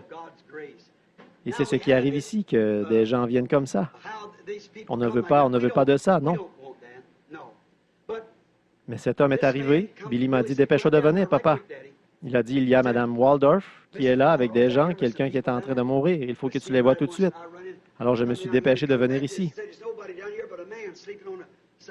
Quand je suis arrivé, ils m'ont dit, ici, il y a seulement un homme qui dort là-bas, là, sur le côté, sur un coussin tous les jours, sur le côté du bâtiment. Il a dit, il veut que tu pries pour lui. J'ai dit, d'accord. J'ai dit, je le ferai rentrer. Je suis venu. Il y avait, je crois, une Cadillac là derrière, un genre de grosse voiture. J'arrivais et cet homme m'a dit, bonjour, monsieur. Il ne me connaissait pas. Je suis entré sur Waldorf, la pauvre. Elle est entrée, vous savez, vous connaissez son histoire, n'est-ce pas? Voilà, elle avait le cancer. Elle était morte dans la ligne de prière à peu près 1 heure avant que j'arrive jusqu'à elle. Son docteur était venu. Il avait montré, il y a environ 18 ans de ça, un cancer du cœur, voyez, et elle est en vie aujourd'hui. Maintenant, elle habite dans l'Arkansas. Et à l'époque, elle était à Phoenix. Elle m'a dit, frère Willie, je n'aurais pas voulu arriver comme ça, mais elle a dit, je n'avais pas d'endroit où rester. Je ne voulais pas. Il disait que ces gens, que cette femme va mourir, frère Willie. Elle m'a dit, j'aurais voulu arriver avec une petite offrande à la main pour vous, frère Willie. Elle a dit, mais je ne pouvais pas. Mais j'ai fait de la gelée de mûre. Ou quand je suis entré là et que j'ai vu ces petits pots de gelée qu'elle avait posés, là, pour moi, c'était trop sacré pour que je puisse en manger. Voyez, cette brave mémé d'environ 70 ans, je lui ai dit, Sœur Hattie, je ne pouvais pas refuser. Non. Jésus a vu cette veuve mettre 3 cents et il l'a laissé faire, voyez. Non, Dieu la récompensera pour ça, oui. Et alors le Seigneur a guéri cette femme. Il l'a guérie de tout ce qu'elle avait. Et il a révélé à son pasteur ce qui le préoccupait, ce qu'il devait faire, autre chose. Et oh, ils sont tous sortis en criant de joie. Alors Billy est entré, il m'a dit, Papa, cet homme est parti, je ne peux pas. Je lui ai dit, c'est qui dans la voiture là-bas? Il a dit, oh, ça, c'est un type qui est venu de l'Oregon. Il dit qu'il a eu un genre de songe. Et je lui ai dit, je ne voudrais pas vous donner de faux espoirs. Il y en a déjà 300 qui attendent. Et il a dit, je lui ai dit, mettez le songe sur papier. J'en ai une pile haute comme ça déjà, je vais le mettre avec les autres. Je lui ai dit, fais-le entrer, donne-lui 5 minutes. Eh bien, dès que cet homme est entré, 5 minutes, il m'a dit, je suis le pasteur Walker, je pense que c'est comme ça qu'il s'appelait, de l'Oregon. Je pense qu'il faisait partie d'une des dénominations, je ne sais pas, presbytérien quelque chose.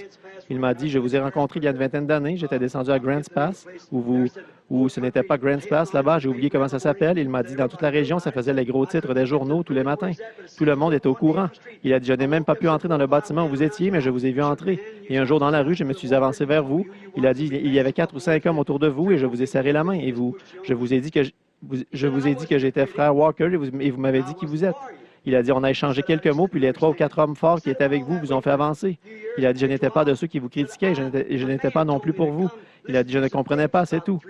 Il m'a dit, ça a duré encore quelques années et après quelques temps, il a dit, un homme a demandé de venir écouter des bandes, il y a environ 3 ans de ça, et il a dit, cet homme passait les bandes. Et là, il a dit, je l'ai entendu parler. Et il a dit, cet homme-là, il croyait que vous êtes un prophète. J'ai dit à cet homme, dans ce rayon-là, je ne m'y connais pas. Ça se pourrait, pourquoi pas? Alors, il a dit, après ça, un autre homme s'est installé dans notre ville, il a fait une réunion, je l'ai rencontré et il disait, je suis le prophète de Dieu pour ce jour-ci. Il lui a dit, mais vous êtes combien à la fin? Il a dit, j'ai entendu qu'un homme ici qui écoute des bandes dit, William Branham, là-bas dans l'Est, est le prophète pour ce jour-ci et tout ça. Il a dit, cet homme, je ne vais pas mentionner son nom parce que ça ne serait pas bien de le faire ici. Vous voyez, il a dit, William Branham, je le connais. Il a dit, mais sa doctrine est complètement fausse. Il a dit, ce n'est pas un pentecôtiste, il ne croit pas au signe initial. Et il a dit autre chose, il dit qu'il y a des grands et des petits prophètes. Ça n'existe pas. Il a dit, on est prophète ou on ne l'est pas, c'est tout. Il a dit, écoutez, monsieur, je ne dis pas ça pour argumenter avec vous. Je disais seulement que j'ai entendu cet homme dire que cet homme-là, William Branham, et cet homme prétendait qu'il était prophète. Il a dit, je me demandais seulement combien il y en a. Il a dit, mais je veux que vous sachiez ceci, c'est moi qui suis le prophète de cet âge-ci.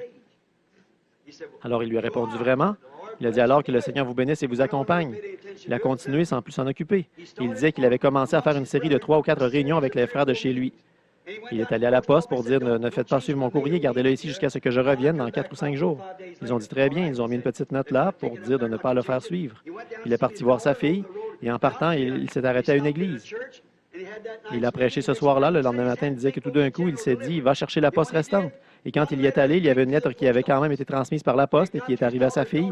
Sa fille l'avait fait arriver là en poste restante. Et il l'a ouverte. Et il disait qu'elle venait d'un homme, M. Hildebrandt, qui est un de mes amis. Et c'était lui l'homme qui passait les bandes. Il a dit que M. Hildebrandt avait appris par Roy Borders, qui est un des organisateurs, vous savez, que j'allais faire une série de réunions ici du 28 au 1er qu'il vienne voir par lui-même. Il s'est dit, eh bien, voyons, voilà que ces gars essaient de m'attirer dans leur affaire, voyez. Et il a tout simplement balancé la lettre au panier et il est reparti. Vous voyez, comme ça, il est reparti tenir sa réunion ce soir-là. Et le matin suivant, alors il a mis la main sur son cœur et il s'est mis à pleurer ici dans mon bureau. Il m'a dit, Monsieur Branham, je sais bien que j'aurai à me tenir devant Dieu. Il a dit, je ne sais pas si je dormais ou ce qui s'est passé au juste. Il a dit, j'ai eu un songe. Disons que je dormais, que j'ai eu un songe. Il a dit, il m'a semblé voir mon fils au marché enfoncer sa main dans un sac. Il a dit, quand il l'a fait, c'était un sac de pommes, elles se sont toutes renversées. Il a dit, quand je me suis approché pour les ramasser, c'était toutes des pommes vertes et il manquait une bouchée à chacune. Il a dit, je les ramassais pour les remettre dans le sac. Il a dit, il y en a qui avaient roulé, qui étaient descendus en roulant, ce qui fait que j'ai essayé d'aller les chercher dans l'herbe. Il a dit, elles avaient roulé sous une clôture fermée par une chaîne. Et il y avait une grande autoroute qui passait par là. Je me suis retourné vers l'est. Il a dit, et la chaîne était accrochée à une grosse pierre là-bas vers l'est. Alors je suis allé par là. Je pensais décrocher la chaîne pour pouvoir traverser et aller ramasser les pommes pour cet homme. Il a dit, je me suis mis à décrocher cette chaîne. Décrocher la chaîne. Il a dit, une voix a fait trembler la terre tout entière. Il a dit, la terre tremblait sous mes pieds. Il a dit, quand ça a arrêté de trembler, j'ai entendu une voix. Et il a dit, Frère Branham, c'était votre voix. Il a dit, je le savais, quelque chose me le disait. Il a dit, elle disait, je parcourrai encore une fois ce sentier. Il a dit, j'ai regardé vers le haut du rocher comme ça, et j'ai regardé plus loin au-dessus des nuages, et tout là-haut, sur un rocher qui s'étendait d'est en ouest en forme de pyramide, pointu comme ça, je suis revenu vers l'est. Il a dit, et vous étiez là sur un cheval comme je n'en avais jamais vu de ma vie. Un grand cheval blanc avec une longue crinière blanche. Il a dit, vous étiez habillé comme un chef indien avec tout ce que portent les Indiens. Il a dit, avec un pectoral, des bracelets au bras et des choses qui pendaient tout autour, comme ça. Il a dit, vous aviez les mains en l'air comme ça, et il a dit, ce cheval se tenait là comme un cheval militaire, il marchait d'une allure très noble comme ça, et moi je ne bougeais pas. Et il a dit, vous avez tiré sur les rênes et vous êtes parti vers l'ouest. Il a dit, j'ai regardé en bas, et là, il y avait un tas de savants. Et c'est le matin suivant, ça c'était le samedi. C'est le lendemain matin que j'ai prêché sur les savants, vous savez, que j'ai dit que c'est du diable. Et il a dit, il y avait des savants là qui versaient des machins dans des éprouvettes et qui mélangeaient ça. Il a dit, vous avez arrêté le cheval, vous avez de nouveau levé les mains en l'air et vous avez crié, je parcourrai encore une fois ce sentier. Et il a dit, la terre tout entière a tremblé. Ces gens ont été secoués. Il a dit, ils ont levé la tête, ils se sont regardés comme ça, ils ont levé les yeux vers vous. Ils se sont contentés de hausser les épaules et ils ont continué leur recherche scientifique. Il a dit, vous êtes repartis vers l'ouest. Et à ce moment-là, qu'il m'a dit, j'ai vu l'homme qui se disait prophète. Vous savez, il a dit, il est arrivé monté sur un cheval noir mêlé de blanc. Et il a dit, il est arrivé derrière ce grand cheval. Il a dit, c'était loin au-dessus des nuages. Il a dit, le chemin n'était pas plus large que ça. Et il a dit, ce cheval, il a dit, le vent gonflait les plumes et tout sur votre costume. Et il a dit, la crinière et la queue de votre cheval flottaient au vent. Un grand maître, un grand cheval blanc qui marchait très droit. Et il a dit, ce type est arrivé derrière vous. Il semblait venir du Canada. Et cet homme habite au Canada. Il a dit, il est venu là, qu'il disait, il essayait de faire tomber votre grand cheval avec son petit cheval. Il le retournait pour faire frapper sa croupe contre la... Il a dit, le grand cheval n'a même pas bronché, il continuait d'avancer. Il a dit, alors tout d'un coup, il a dit, vous vous êtes retourné. Il a dit, c'était la troisième fois que vous parliez, mais c'était la deuxième fois que vous disiez, je parcourrai. Et il a dit, vous ne parliez plus comme avant. Là, vous donniez un ordre. Il a dit, vous vous êtes retourné et vous avez appelé cet homme par son nom et vous avez dit, descends de là. C'est pourtant bien qu'aucun homme ne peut parcourir ce chemin si ce n'est pas Dieu qui l'a établi pour ça. Descends de là. Il a dit, l'homme a fait demi-tour. Et il a dit, cet homme a déjà écrit des lettres. Il a dit, sur les hanches de son cheval, ce noir mêlé de gris, il a dit, sur les hanches de son cheval, son nom était écrit, sa signature exactement comme sur ses lettres. Et il est parti vers le nord. Il a dit, alors vous avez continué votre chemin. Ce grand cheval s'est retourné aussi loin vers l'ouest que vous le pouviez. Il a dit, vous étiez là et vous avez levé les mains comme ça. Et il s'est mis à pleurer. Il m'a dit, frère Branham, de voir ce cheval debout là, la coiffure de guerre et tout ça, qu'il disait, et ce pectoral et tout qui brillait. Il a dit, vous avez gardé les mains en l'air un moment, puis vous avez encore regardé en bas, vous avez repris les rênes et vous avez dit, je parcourrai une fois encore ce sentier. Il a dit, la terre tout entière a été secouée dans tous les sens comme ça. Et il a dit, il n'y avait plus de vie en moi. Je me suis affalé au pied du rocher, alors je me suis réveillé. Il a dit, qu'est-ce que ça signifie, monsieur? J'ai dit, je ne sais pas. Le lendemain matin, Junior Jackson, qui avait eu le songe de la pyramide, vous savez, quand je partais vers l'ouest, vous vous souvenez de ça? Il m'a appelé un mois ou deux avant, il avait eu un songe qu'il brûlait de me raconter. J'ai dit, Billy, il y en avait une vingtaine là dehors. Il m'a dit, il y a Junior Jackson là, il dit qu'il faut qu'il te raconte ce songe. Je lui ai dit, fais-le entrer 5 minutes. Il est entré avec sa femme, comme témoin qu'il disait. Il m'a dit, j'ai rêvé, frère Branham, que j'étais allé faire une balade en voiture avec ma femme. Et il a dit, j'ai regardé vers l'est et j'ai vu quelque chose qui ressemblait à un point, comme une de ces soucoupes volantes. Vous voyez, le monde ne sait pas ce que c'est, vous savez. Vous savez, c'est là. Nous, on sait ce que c'est, vous voyez. Nous, on sait que ce sont des anges enquêteurs de jugement, vous voyez. Et au Pentagone et tout, ils les voient descendre et leur intelligence, ils peuvent partir comme un éclair. Ils ne sont plus là, ils échappent à tout ce qu'ils ont. Vous voyez, ils ne savent pas ce que c'est. Ils peuvent bien penser ce qu'ils veulent, appeler ça des soucoupes volantes ou n'importe quoi. Ils ne savent pas, vous voyez. Il a dit, je le voyais venir et je l'observais. Et voilà, c'était un homme à cheval. Et il a dit, il arrivait à la vitesse de l'éclair. Il a dit, je voyais qu'il allait atterrir devant moi. Alors j'ai arrêté ma voiture et je suis vite descendu. Il a dit, à ce moment-là, la voiture, le cheval était sur la route, un grand cheval militaire blanc qui marchait d'une allure très noble. C'est la parole, bien sûr, qui marche d'une allure très noble. Il a dit, il y avait un homme assis dessus. Il a dit, il portait une sorte de costume du Far West. Ce n'était pas un cow-boy, mais il a dit, il avait plutôt l'air d'un commandant de la gendarmerie à cheval de l'Ouest ou quelque chose comme ça. Voyez, toujours l'autorité du chef à l'Ouest, des Indiens au-dessus des Indiens, gendarmes à cheval au-dessus, vous voyez. Et il a dit, cet homme avait son chapeau enfoncé sur la tête et il regardait de côté. Et il a dit, quand il s'est tourné, il a dit, c'était vous, frère Branham. Il a dit, vous ne parliez pas comme avant, vous avez dit, Junior.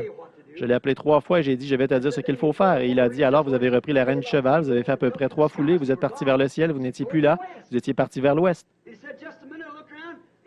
Il a dit, un instant après, je regardais, voilà un cheval plus petit qui arrive, de la même race, mais plus petit, et il restait là. Il a dit, je me suis approché. Je me disais, il doit avoir envoyé celui-là pour moi. Il a dit, je l'ai enfourché. Junior aussi, il a fait un peu d'équitation. Il m'a dit, vous savez ce que c'est quand une selle vous va bien, Frère Branham? Les étriers et tout. Il a dit, je me suis dit, oh, celle-ci me va très bien. Alors j'ai pris les rênes et je suis parti vers le ciel. Il a dit, j'ai tiré sur les rênes pour l'arrêter. Je lui ai fait faire demi-tour et je suis revenu. Voyez? Il a dit, quand je suis revenu, j'ai arrêté le cheval. Je suis descendu parler avec ma femme et le cheval était parti. Et Junior aussi, il était tout remué. Et puis avant hier, il y a 3 jours, Léo Mercier est venu avec exactement le même songe sans le savoir. Il s'agissait d'essayer de faire accoupler un grand étalon blanc avec une jument noire et il n'y arrivait pas. Il était agité. Il m'a dit que j'étais arrivé là, j'avais dit Léo, et que je lui avais dit comment moi je m'y prenais. Je ne veux pas le répéter ici, voyez, mais je lui ai dit comment je m'y prenais. Vous avez dit, tu ne vois pas? Juste pour te dire, je ne savais pas qu'Ed Dalton avait un gendre et que son gendre avait un chien qui s'appelait comme ça. Tu sauras que tu es en train de rêver, Léo. Mais quand tu te réveilleras, souviens-t'en. Il a dit, je n'avais jamais entendu donner un ordre avec tant d'autorité. À peu près au même moment, Roy Robertson est venu. Il a dit, Frère Branham, vous vous souvenez, avant la première fois où vous avez quitté l'Église, je vous avais vu assis, c'était comme en Palestine. On était tous là, le conseil d'administration et tout, assis comme autour de la table du souper du Seigneur. Et vous parliez. Et vous n'étiez pas sûr de savoir de quoi vous parliez. Il a dit, une nuée blanche est descendue vous prendre et vous a emporté.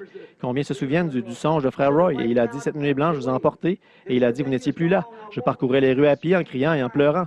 Quand je suis revenu ici, il était là avec son bras infirme, comme il était. J'étais en train de lire ça. Il a lâché son râteau et il s'est mis à pleurer quand il m'a vu arriver. Comme je ne l'avais pas vu avant, il m'a raconté son songe. Et il disait, il était en train de ratisser. J'ai dit, et vous êtes parti. Il disait, je parcourais les rues partout en essayant de vous trouver. Je n'arrivais pas à vous trouver nulle part. Je criais, oh, Frère Branham, ne partez pas. Il a dit, une nuée blanche est venue vous prendre et elle vous a emporté loin de nous, vers l'ouest. C'était avant la pyramide ou quoi que ce soit, voyez. Il a dit, elle vous a emporté vers l'ouest et moi, je pleurais en parcourant les rues. Il a dit, après un moment, je suis allé m'asseoir à la table et quand j'ai levé les yeux et que j'ai regardé au bout de la table, il a dit, je ne pouvais pas avoir plus que ça de vous. C'était blanc comme la neige. Il a dit, vous étiez là. Et il a dit, vous parliez avec autorité. C'était tout à fait clair. Il a dit, chaque homme comprenait exactement ce que vous disiez. Oh, mon frère, ma soeur, chacun de vous en est conscient. Je sais ce que ça signifie, voyez. Soyez vigilants. Restez attachés à Christ. En tant que ministre de l'Évangile, je veux vous adresser cette mise en garde. N'avalez pas n'importe quoi. N'allez rien vous imaginer. Ne bougez pas de là tant que cet intérieur de l'intérieur n'est pas ancré à la parole, tant que vous n'êtes pas en Christ, parce qu'il n'y a que ça qui... Parce que dans l'âge où nous vivons, la séduction est plus forte que jamais. Ça séduirait même les élus si c'était possible. En effet, ils ont de l'onction, ils peuvent tout faire comme les autres.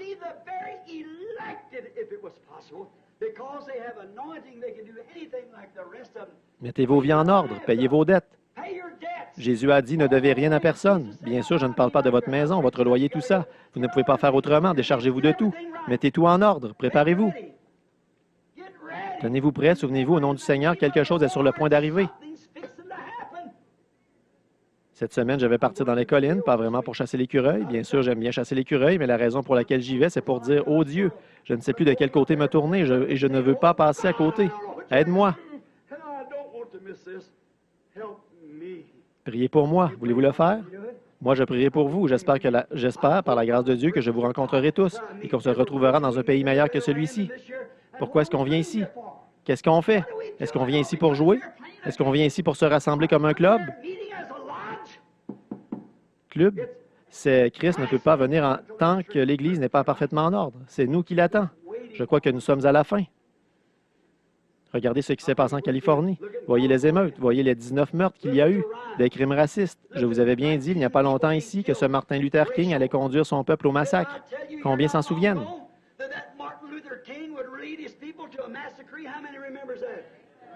Ce ne sont pas ces gens de couleur, ce sont leurs leaders qui les poussent à la révolte.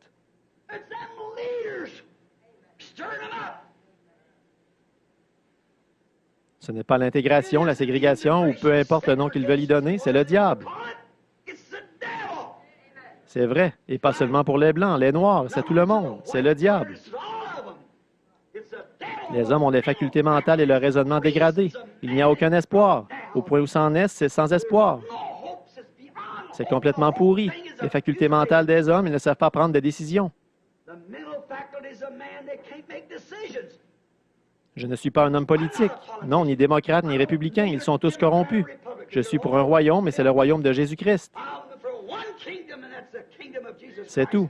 Mais avez-vous déjà vu une bande de marionnettes comme ceux qui sont au pouvoir maintenant, comme cette bande de Texans qu'on a là?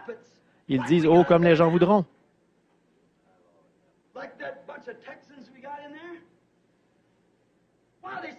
S'ils veulent le communisme, on va leur donner le communisme. S'ils veulent l'intégration, on va leur donner l'intégration. S'ils veulent la ségrégation, on leur donnera quoi que ce soit. Où est-ce qu'il y a des hommes? Oh Dieu! C'est comme à la chair. Où est-ce qu'il y a des hommes, de vrais hommes? Des hommes qui sont prêts à défendre un principe. Où est-ce qu'il y a des femmes qui sont prêtes à défendre un principe? Où est-ce qu'il y a une Église qui est prête à défendre un principe? Je n'ai pas pour 2 sous de temps à perdre avec un esprit mou, lâche et qui fait des compromis. Si une femme est femme, qu'elle soit une dame. Si un homme est homme, qu'il soit vraiment un homme.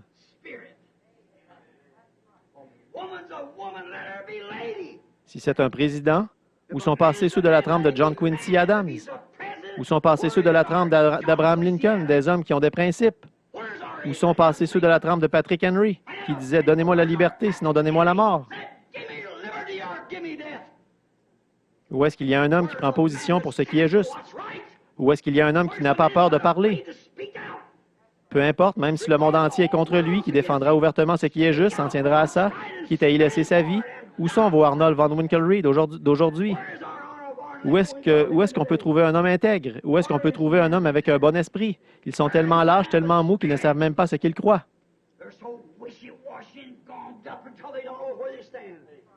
Ô Dieu, que je puisse, en tant que prédicateur, défendre les principes d'un seul homme, la parole de Jésus-Christ. Car le ciel et la terre passeront, mais elle ne faillira jamais. Sur cette pierre, je bâtirai mon Église, les portes de l'enfer ne prévaudront pas contre elle. Levons-nous.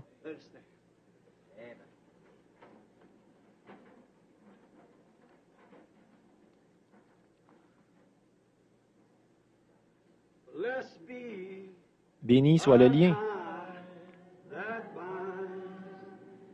qui nous unit en Christ.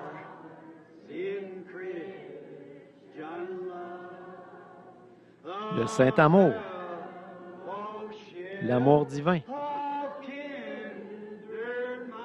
que verse en nous l'Esprit.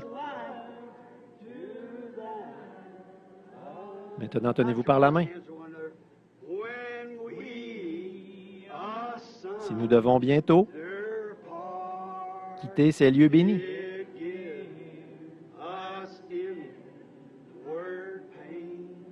nous nous retrouverons là-haut.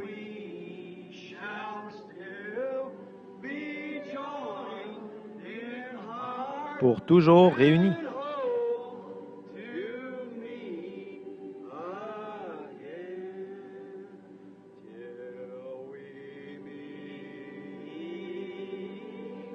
Avec nous toujours, avec nous. Oui, il est tous les jours avec nous.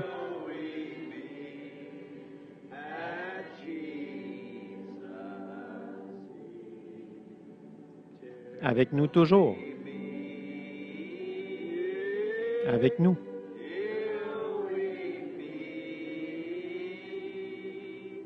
Jusqu'au jour du dernier rendez-vous.